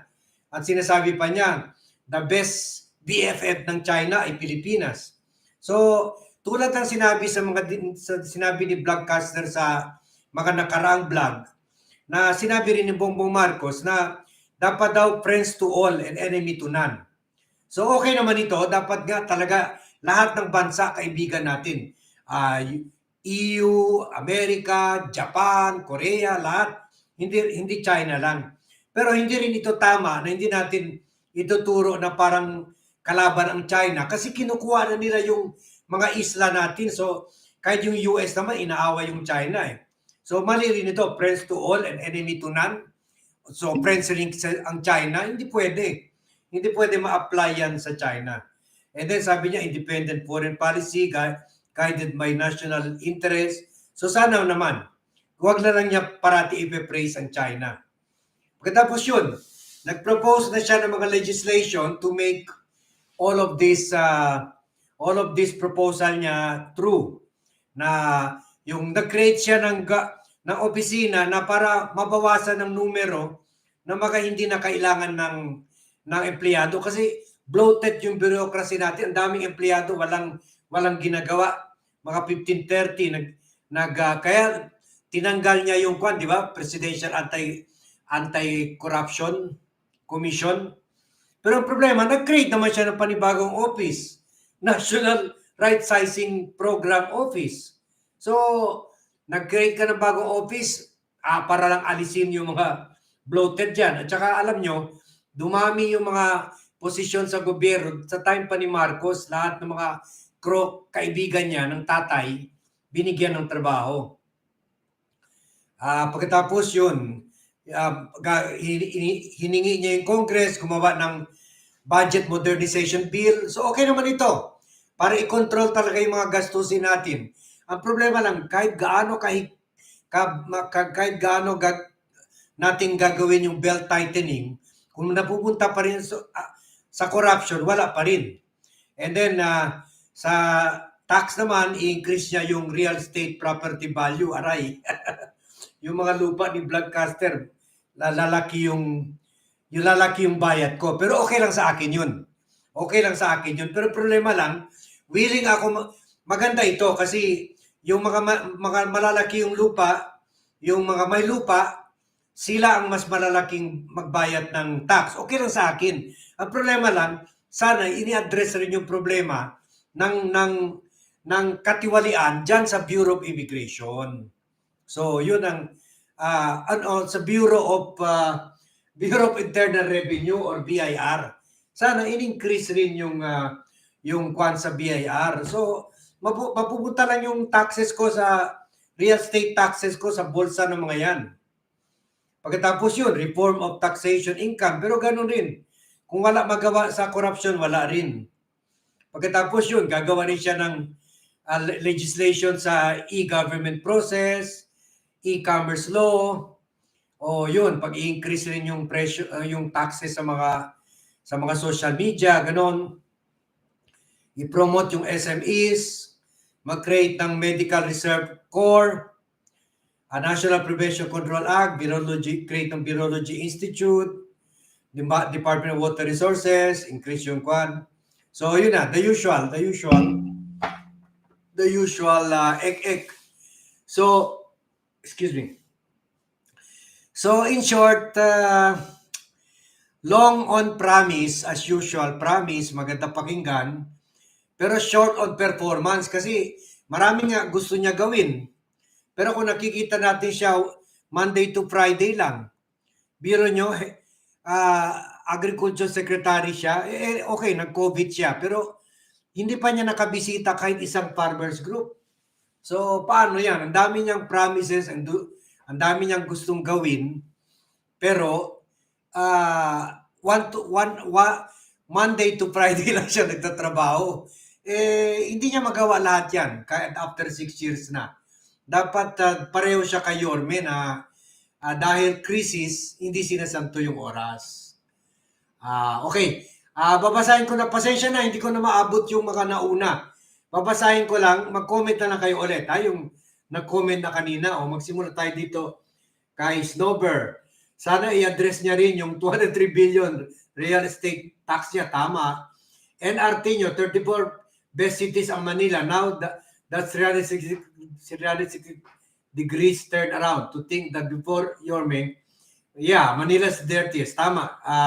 Witness ako dyan. Okay, si Arlinda Flores. Para sa akin, surprise is better than promises. Tama. And then, si Let Reyes, That's right. Iba si Yorme Isko. Sinayang ang mga hindi nag-isip sa tunay na katotohanan. Tama. Ngayon lang, hindi nila na ngayon, una, hindi nila natanggap yung Taliano Gold nila. Hindi nila natanggap yung 1 million. And then, di pa nila naintindihan yung presidente nila. Ngayon, nagsisisi na yung 31 million. Wala na akong pera, hindi pa naintindihan yung English ng presidente nila. Ay. Keiko Kex, madami contradicting statements. O yun, tama ka. Ang galing ni Keiko Kex, ha? No ETA timeline sa mga programs. Tama, parang open-ended. Yun lang, yung sa NEDA lang. Sabi niya, submit it before the end of the year. Kung ako yan, submit it in 2 months. Ganon, hindi yung end of the year. December, by that time, anhin pa yung damo kung patay na yung kabayo. Siguro yung gasolina by end of the year, 150 peso per gallon na. Pagkatapos yung aros, 100 per kilo na siguro or 75 per kilo. Ang sabi ni Keiko Cakes, ang SONA sana make it happen. When? Tama, wala. Ed Artino, sayang ang 6 years na si Yorme ang presidente, may peace of mind tayo. Tama. Arlinda Flores, ano ka mo? Ano iatas mo para sa amin OFW?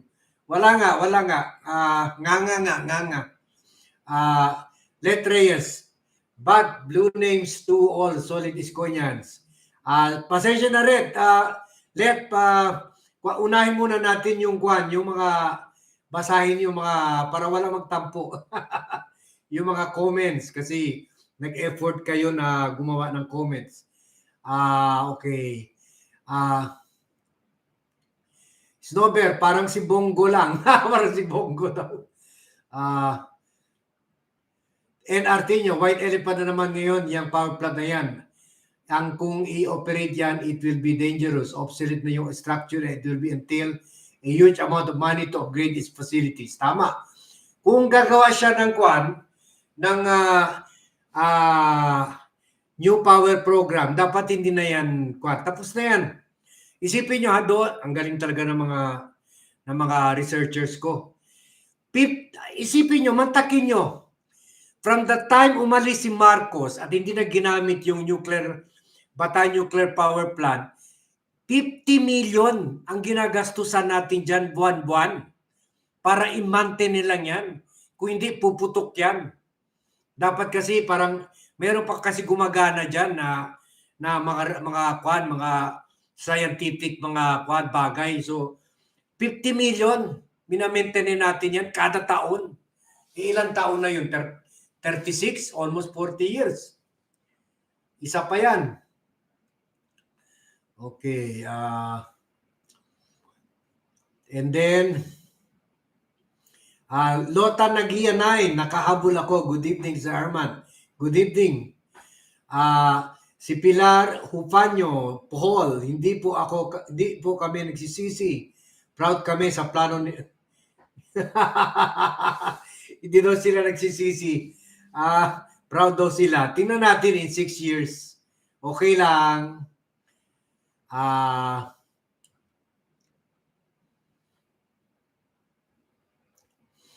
Si Melcy, kaya nagkautang-utang ang Pinas noong time ni Marcos Sr. dahil sa nuclear power plant na yan. Tama. Okay. Erlinda Flores, inantok siya kanina. Yun, tama si Snowbear.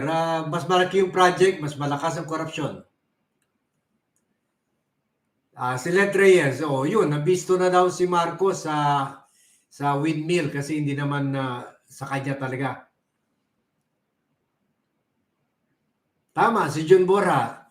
Ang daming kumita dyan si LRT na yan. Si Melcy, isa sa mga factors kaya nagkasama ang Manila sa one of the world ay dahil sa arts, culture, and history kahit overcrowded and too much traffic ang Luzon. Pero ngayon okay na, medyo na-improve na konti. Cynthia Garing. Tama. Cynthia Garing. Tama, nabutan ko yung panahon ni Marcos Sr. Share kami sa libro sa isang room na walang allowance ang estudyante, nag-ambagan mga estudyante para makabili ng gamit ng teacher para sa classroom. Naabutan ko rin yan. Nag-contribute rin kami. Pass the hat. Snowbear, submarine tunnels yan, malaking silbi niyan, kaya lang papagapangin tayo sa tax niyan. Kami nga sa Zamboanga, mahina yung kuha namin dahil yun, kailangan namin submarine cable from Cebu. Kay Kokex, galing talaga ni Isko, bilis kilos sa Manila, lahat nangyari, eto, plano pa lang, same path they're taking, just mirror your men's program. Template to success and progress. Tama. NRT nyo, o di syempre, yung mga sip-sip na yan, yung pag-upload kanina. Syempre, mga sip-sip yun. NRT nyo, sana naman mayroon din siyang projects para sa entertainment industry, music and film, na ngayon ay unti-unting na namamatay. Kawawa din mga local artists. NR, sinisimula na nila yan para sa revisionism. Yung Made in Malacanang, simula na yan. Walang programa pero may revisionism. Sabi ni Sakura-san, second rate, trying hard, copycat. FYI, nagawa na ni Yorme yan, patawa.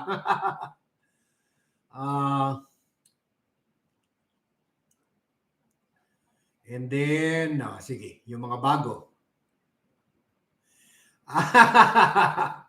Okay to Oy, Melcy, thank you Thank you for the patak-patak of $5.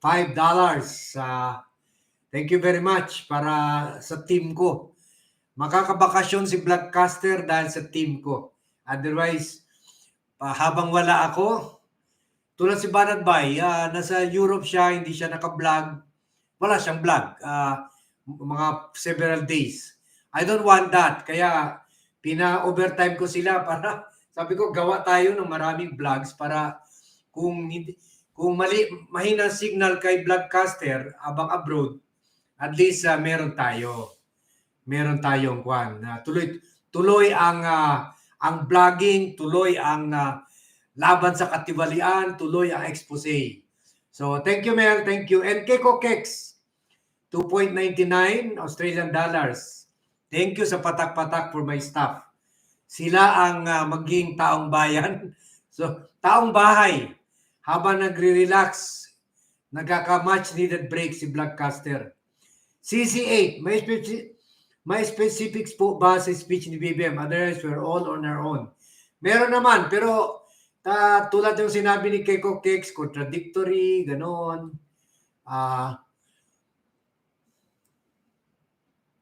Ito si Emilian Ebona.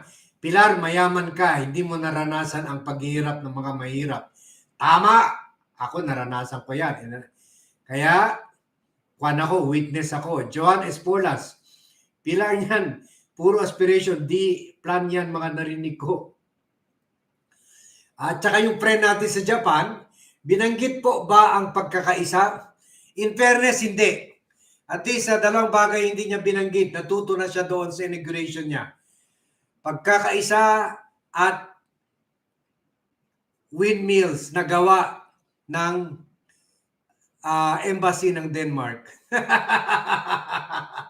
At least nakikinig siya sa mga tao na binanatan siya sa online. Rainier Miranda, binanggit na rin ba yung 20 pesos sa bigas? Hindi, kasi alam nyo magiging 100 yan. Dahil wala silang ginagawa at panay blame lang sa Russia at Ukraine sa pagtaas ng mga bagay-bagay. Teddy Girl Brown, Sir Arman, anong battle plan natin if Isko is running 2028? Babanggitin ko pa sa inyo, sasabihin ko pa sa inyo kung ano. When he comes back. Sa ngayon, battle plan niya is to rest with his family. He needs that to be stronger. Mentally and physically, and psychologically. Miss Universe nurse, things are easier said than done. Micaela, ang nuclear sa Bataan malapit sa Mount Natib. PBOX lists this as potentially active volcano. Alam niyo, Micaela, sinabi na niya, 400 million ang kwan. 400, basta doon sa kwan, doon sa mas memorize yung mga staff ko yung figures eh. So, tinaas na niyo yung presyo ng Bataan Nuclear Power Plant. And then, meron yung Long Island explosion sa US ata na power plant. And then, sabi ng Westinghouse sa kanya, kailangan natin i-improve yung condition ng power plant. So, nagdagdag na naman ng 40 to 80 million dollars. So, kumbaga, pataas ng pataas. And then, later on, nung natapos na at pumasok sila Cory, saka nagsalita na lang yung PBOX na takot magsalita habang nandito si Marcos. 7 pala active volcano meron dyan or active fault line, Micaela. Sipin nyo yan. So, bantayin nyo yung expose natin dyan. Lahat yan, lalabas yan. Habang nagpapasarap si Vlogcaster sa abroad, umiinit naman puwit nila sa dami na ginawa namin at saka ng bot team na mga expose.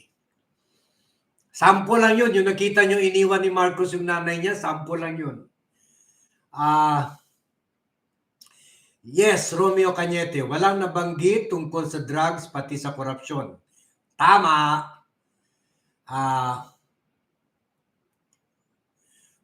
Melcy, mas maging proud tayo kung magagawa ang mga plano at visible na makikita natin with our naked eyes. Tama, to see is to believe. Pero Mel, paano naman niya gagawin nyo kung nakikita na natin siya Monday to Friday? Pag Saturday, Sunday, wala nyo sa kanya. Galit kay Noynoy, pero nag-noynoying Saturday and Sunday. Kung presidente ka, wala ka pahinga, Mel. Mayor Isko lang at 3 to 6 months natulog sa City Hall. At witness ako doon. Naka-shorts lang tuwing humaharap sa amin at minsan wala pang paligo. Kasi wala naman shower yung kwan. Nagtitimba-timba lang doon sa CR ng City Hall na meron siyang kwan. Meron siyang TV at meron siyang sofa bed doon. Emilian Ebona, Pilar, kay kwan sila, sumasagot sila kay Pilar. Okay. And then,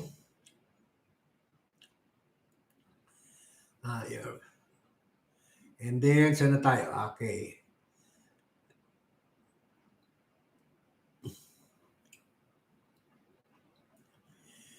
Okay. And then si Rainer Miranda, hindi posible pa-up. Wala siya sa pwesto, hindi pa magagawa yan. Okay. Kay CC8, may species po ba? Species BBM? Okay, tapos na pala yan. Melcy, sa pagsasalamat natin, you're welcome back. Pasensya na, hindi naabutan ang live mo minsan. Okay lang, Mel. Okay lang, kasi naging busy rin ako sa pagre-record ng mga expose. Parang Scott's missile yan kung tatamaan sa kanila habang wala ako. Pero subukan ko rin mag-vlog habang nakabakasyon. Arida Flores, puro such as naririnig ko sa highs. Oo nga. Let Reyes, CC8, maraming galing sa 10-point agenda ni Yorme. Isko, ang galing mo rin, Let. Tama yan. Tamang-tama yan. Sana in-acknowledge lang man, no? Erlinda Flores, salamat, Ma'am Sel, sa pakulay. Yon, kay Erlinda. Thank you to Erlinda sa suporta. Lota Nagyanay, wala siyang binanggit from Japan. Erlinda, thanks, Ma'am Keko Keks, sa pakulay. Si Erlinda. Thank you daw, Madam Keko Keks. Let Reyes, but ano po ba ang LS time mo? Puro team replay nangyari. Hindi pa, siguro pagbalik ko na, magdagdag pa tayo ng staff para meron na tayo definite schedule. At guys, magbakasyon lang ako, pero pagbalik, gagawa na tayo ng mga live interview sa mga tao in the news. Kasi mga kaibigan ko naman at kliyente ko dati. May mga time pupunta ako sa Malacanang para parang andun na rin kayo. Pupunta ako sa Kongreso, which is about 10 minutes away lang kung saan ako ngayon. Yung bahay ko naman sa Quezon City, 5 minutes away lang sa Kongreso. Bale, yung Kongreso, gitna ng bahay ko sa Quezon City at bahay ko dito sa bundok. So, pupunta tayo sa Kongreso. Kung may time, pupunta tayo sa Senado. So, moving up na tayo. Kaya, magdagdag ako. Tapos, may definite schedule na tayo sa live natin. Pagbalik. Ayusin namin yan. Pero like Mayor Isko, kung napansin nyo, hindi nag-aggressive vlogcaster. even after the election. So, I also need a break. Pero para mas bida tayo, mas agresibo tayo pagbalik. CC8, Let Reyes. Talaga, alin po doon. Okay, thank you. Kayo na nagdebate kay Kwan. Kayo na bahala dyan. Erlinda Flores, you're welcome. Sabi ni Mel C. Sa abot ng makakaya. Thank you, Mel. It's the thought that counts. Let Reyes, magiging 100 ang 20 pesos na bigas. Ang sakit ng tiyan ko sa katatawa. Yun na lang, tawa na lang tayo. Wala namang mangyari. Hindi na nga binanggit. Akala niya kinalimutan na natin. Erlinda Flores, God bless you po, Ma'am Celsi. Joan Esporlas, narinig ko na yung pangako para sa mahirap na 20 pesos per kilo. Parang yung galunggong lang ni Cory dati. Tama. Erlinda Flores, sabi mo, binasa, baka kahit isa wala matupad. O kahit isa walang natupad. Si Corazon Talosig. The cry of the poor will not be acceptance during his 6 years term. Tama. Kung maganda naman, kung matupad, tanggapin natin siya. Supportahin natin. Let's see. Kaya dito tayo, nagbabantay. Our friend from Japan, hindi po ba binasa lang kagaya nung inauguration niya? In fairness naman, having covered many presidents in Malacanang, in Congress and Senate, mahirap naman na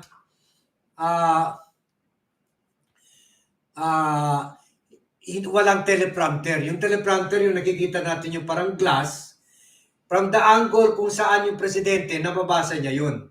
Pero tayo, akala natin glass lang yun. Pero talaga, may nag-scroll na notes doon. Teleprompter yun. So, kahit sa Amerika naman po, mahirap rin po i-memorize ang ordinary style, yung babasa ka sa notes. So, okay lang po yun.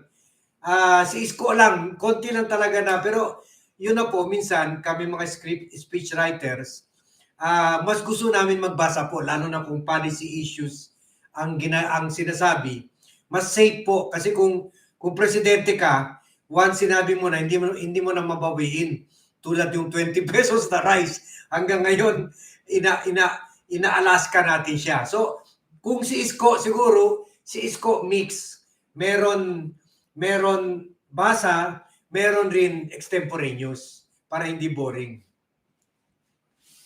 Joanne Esporla, sana si Pilar lagi na manood sa inyo, Sir Arman. Marami siyang matutunan at para magising siya sa katotohanan.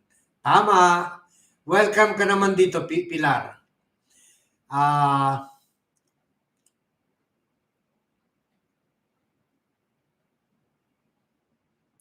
Akala ko, sandali. Sana ba yun? Saan yung scroll natin?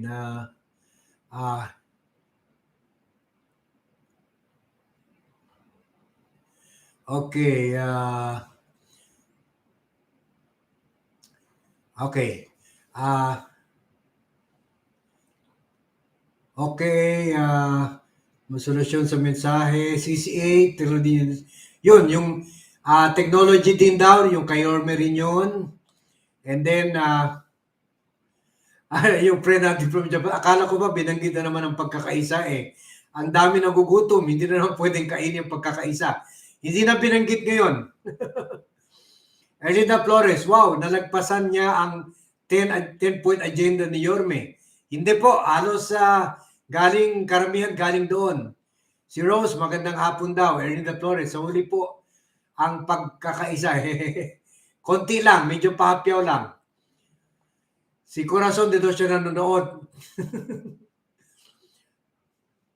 Teddy Girl Brown, BBM doesn't know how to be poor. So hindi niya feel. Tama, kaya nasabi niya yung 20 pesos, hindi niya alam kung ano nangyari sa katotohanan.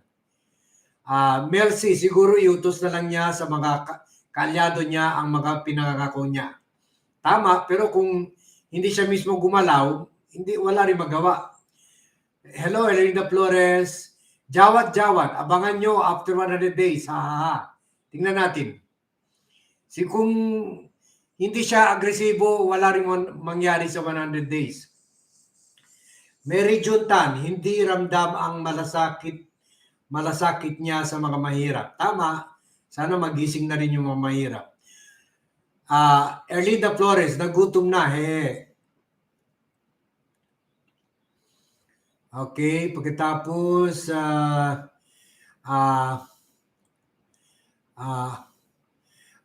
Erlinda Flores, minimorize mo yung speech. Mahirap po i-memorize kahit lalo na kung may mga figures po.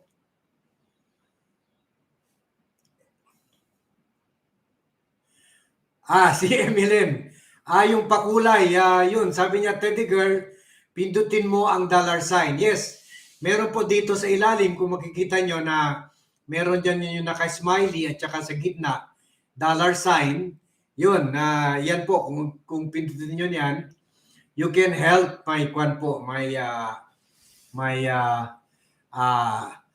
team natin. Oy, Sheila Cordero, thank you very much sa pakulay. My staff really appreciates the show of appreciation. Thank you very much. And good day to you, Sheila. And then,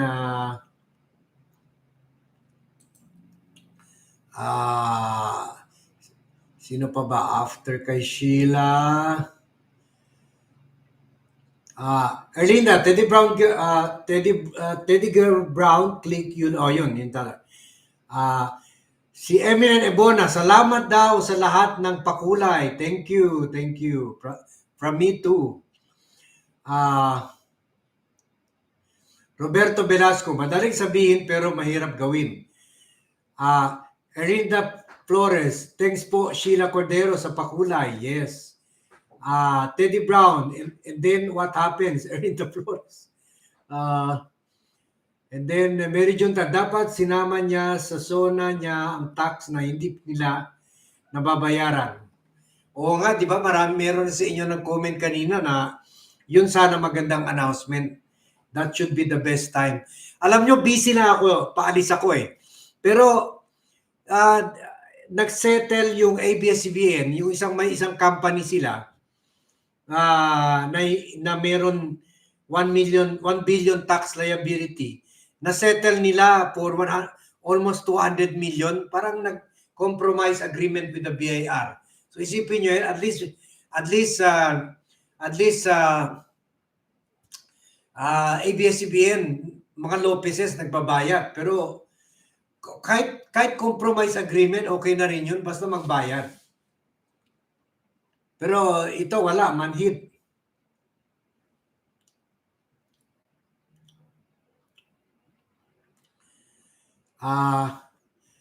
Ayun, si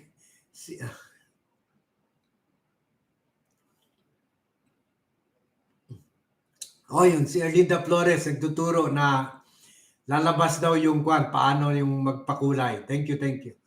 Si Cecilia Villegas, hello din, Armand. Grabe,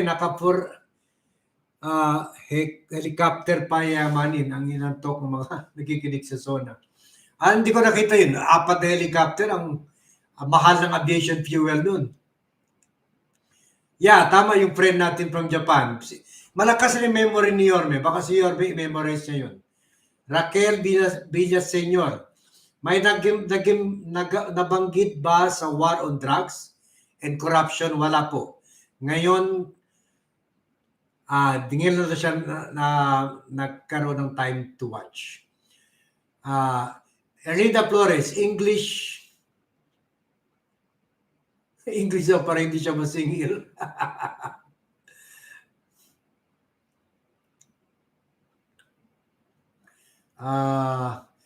Mary Juntan, kung si Isko yan, may solution, mabilis na kilos na di kailangan pang pag-aralan ang solusyon sa problema pero matagal na niya pag-aralan. Kung si Isko yan, marami na tayo nakikita ng mga arrest, ng mga sindikato, hindi na kailangan, meron ng bago pa sa inauguration, meron ng 10-point agenda, hindi na by this time, ini-implement na lang at binibigay na niya sa atin yung feedback. Pinamis namin ito, ginawa namin ito. Kahit i-report mo sa taong bayan, 5% lang ng promise mo, okay na yun eh. Dito hindi. Nag-antay pa ng 36 days para banggitin yung mga plano, mga programa. Ibig sabihin, mag-antay na naman tayo ng matagal bago may feedback sa implementasyon. So, ganyan ang gobyerno ngayon.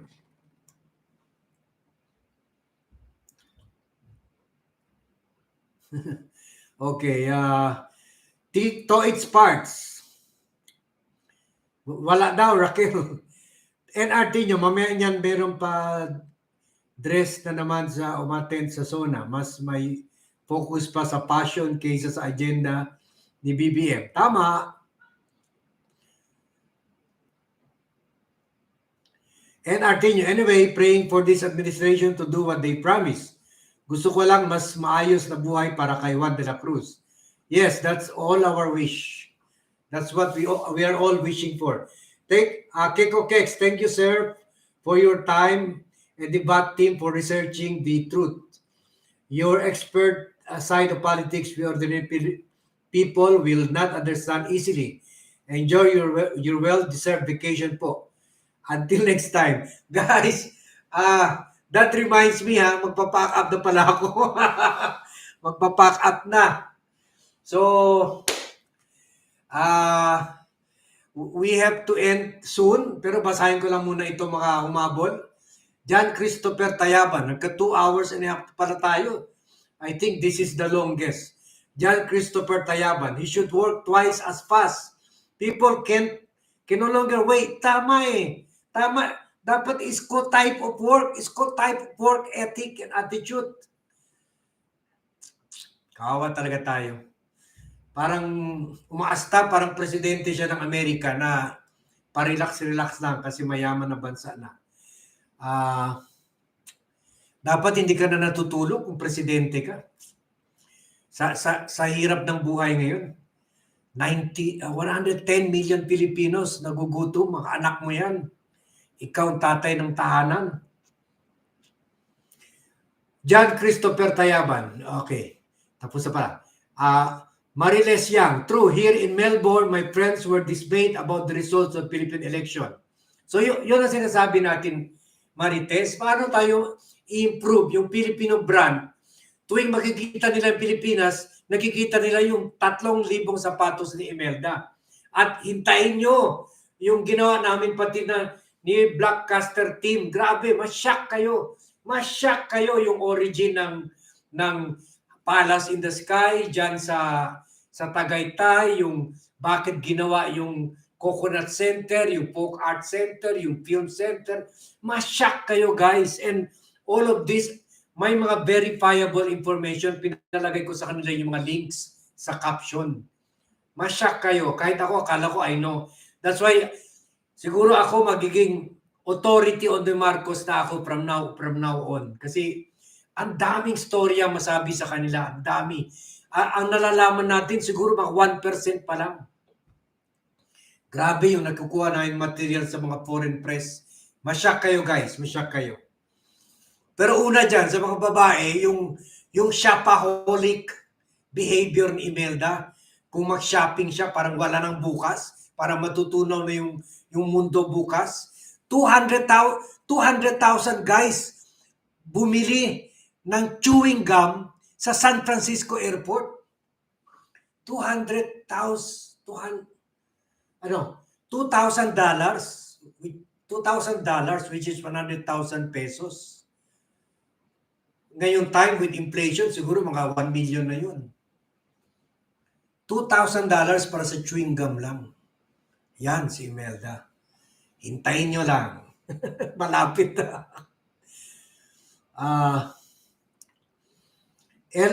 Elet Reyes, TRT nyo. As usual, diyan nagpapatalbugan mga wifeys and thieves. Tama. Pwede natin talaga, busy na si vlogcaster, pero maganda rin i-vlog yan. This is where your tax is going.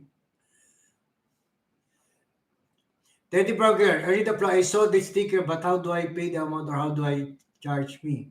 By credit card ata, Teddy Brown, I think.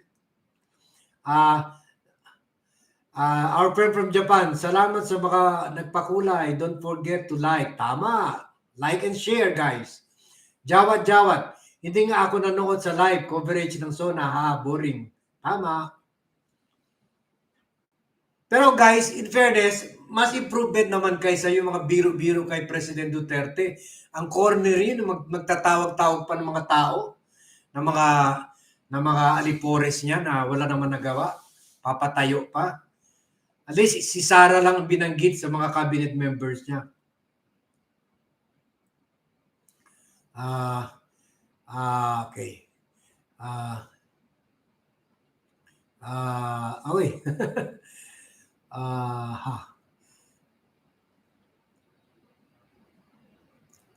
Thanks. I will find a different way to send super that's leaving for holiday. Thank you.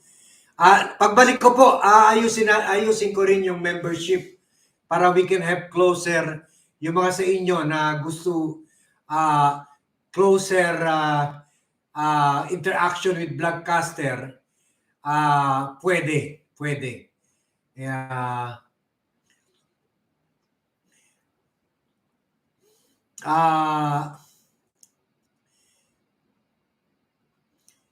Markin, Sir Dean, mga classmate, ha? Yes. Mga batmates. Erlina Flores, load sa phone, cash available.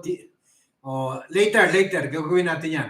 Mariles Yang, he avoided those topics that might boomerang on them like corruption, tax, evasion, drugs, killings.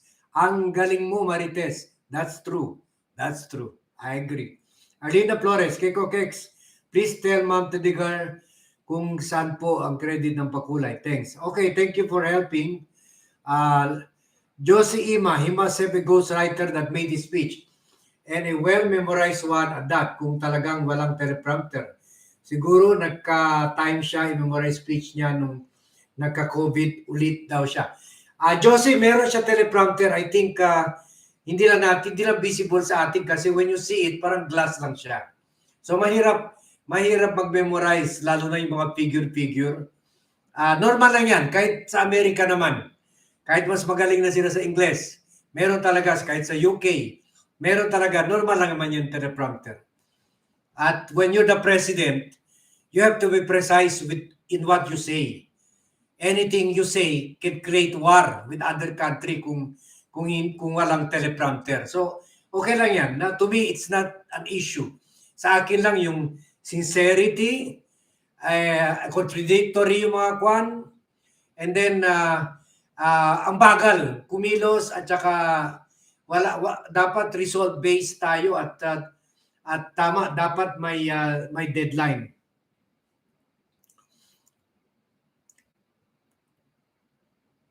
Josie Ima, yeah, no talk about tax evaders, no plan. Alam na this. Yes, tama yan, Mariles yan. May teleprompter naman ata. Erlinda, ang dapat po may credit or load po ang phone nyo. Ma'am, ganun ba yun? Kahit ako hindi ko alam yan. Joyra Diocolano, ang ginagawa lang nila, pabanguhin ang sinong pinakamagandang suod nila lang naman ang mayaman na kikinabang. Tama.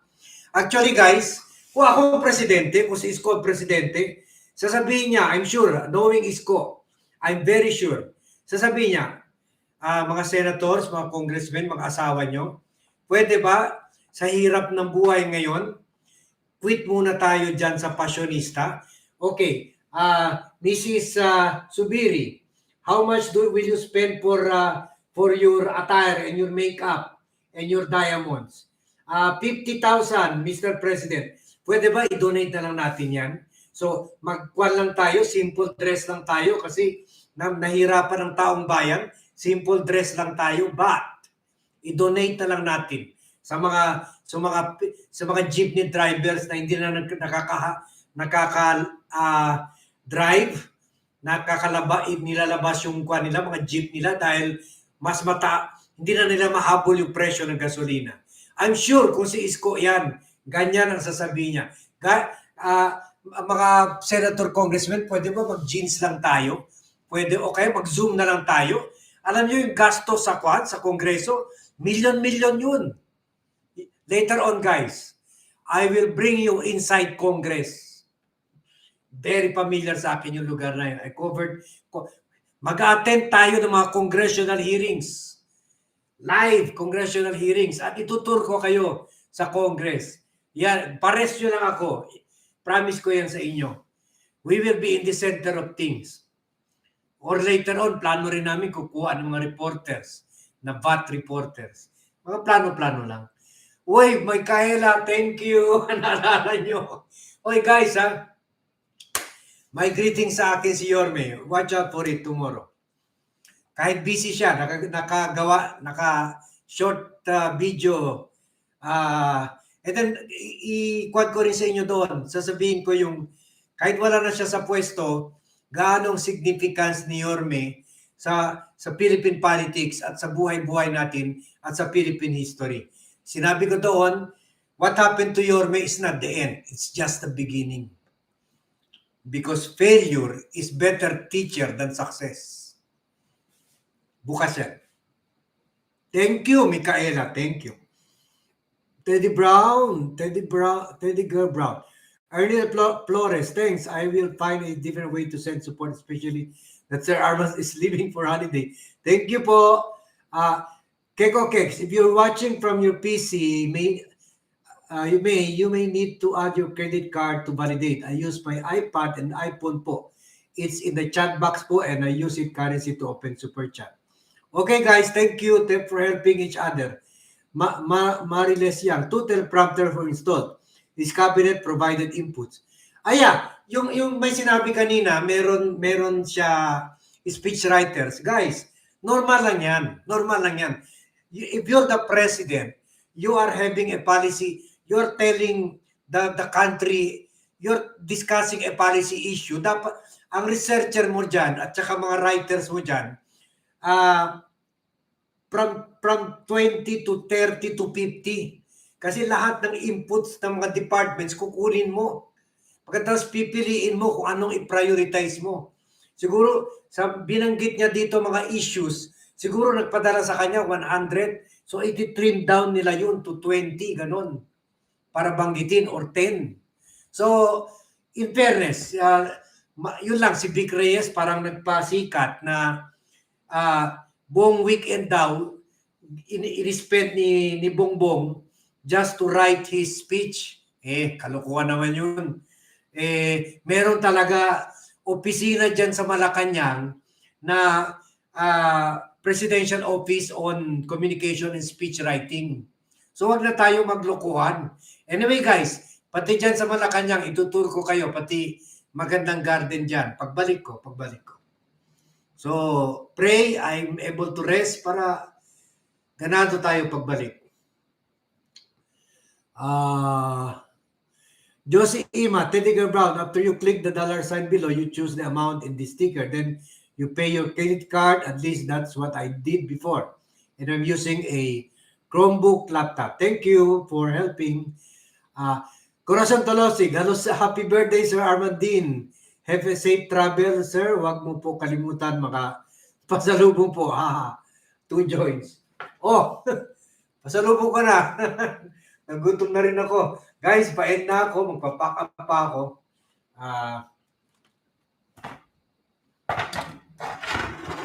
Alam nyo ng paborito ni Vlogcaster. Okay.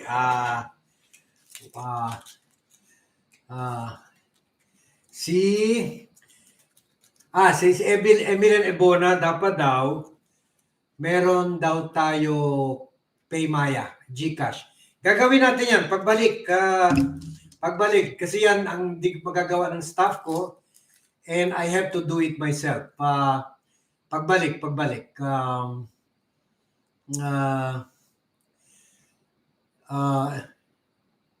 Yes, tama. Si Keko Kex. Sabi niya kay Teddy Girl, just watching and sharing this video is good enough to help the VAT team. Salamat po. Yes, tama po. Kasi when you share it, others will watch it and then hindi na sila mag-a-ads. So, okay rin yun. It's also a big help. And also telling your friends or also sharing the link is a big help. Erlinda Flores, yes po ma'am, Teddy Girl, pwede naman po through remita kay Sir Armand or GCash. Later po, gagawin ko yan pagbalik ko. Mirna Paipon, tama po, tatay at nanay naman ang niya magnanakaw. Wala namang concrete solution na nasabi. Yes, our friend from Japan, birthday ko bukas. Hindi ko na maitago dahil wala rin akong choice kundi i-post yung birthday greeting ni Yorme. Hindi ko naman pwede hindi i-post yun. Siyempre, proud tayo, di ba? Kahit gaano ka-busy siya with his family, naka-greet pa kay Vlogcaster. Advance greeting pa ginawa niya from Amsterdam. Kay Kokex, like po. So this will have more views. Spread the good commentary of Sir Arman and Bat Team. Thank you. Thank you for that advice. Guys, bilisan ko na. Gutom na ako. Magpapack up pa ako. Pero hindi pa ako kaagad alis. Ayusin ko lang yung mga staff na dadaling ko, pati mga computer, mga lahat-lahat, ganoon, camera, lahat. Letres. Okay.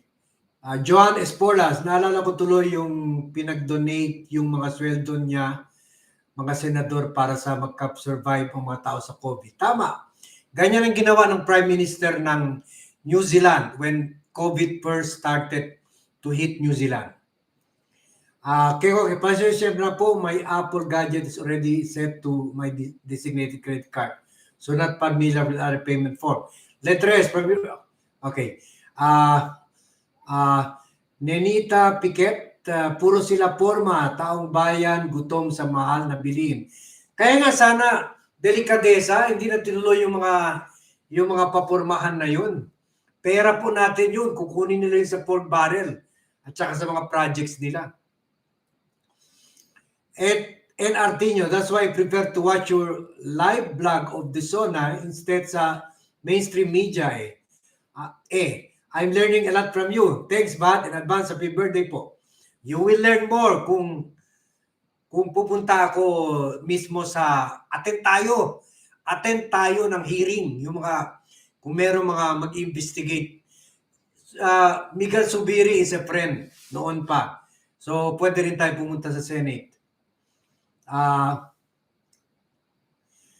Mary June Tan, tama, parang bumabalik lang mga pass nila.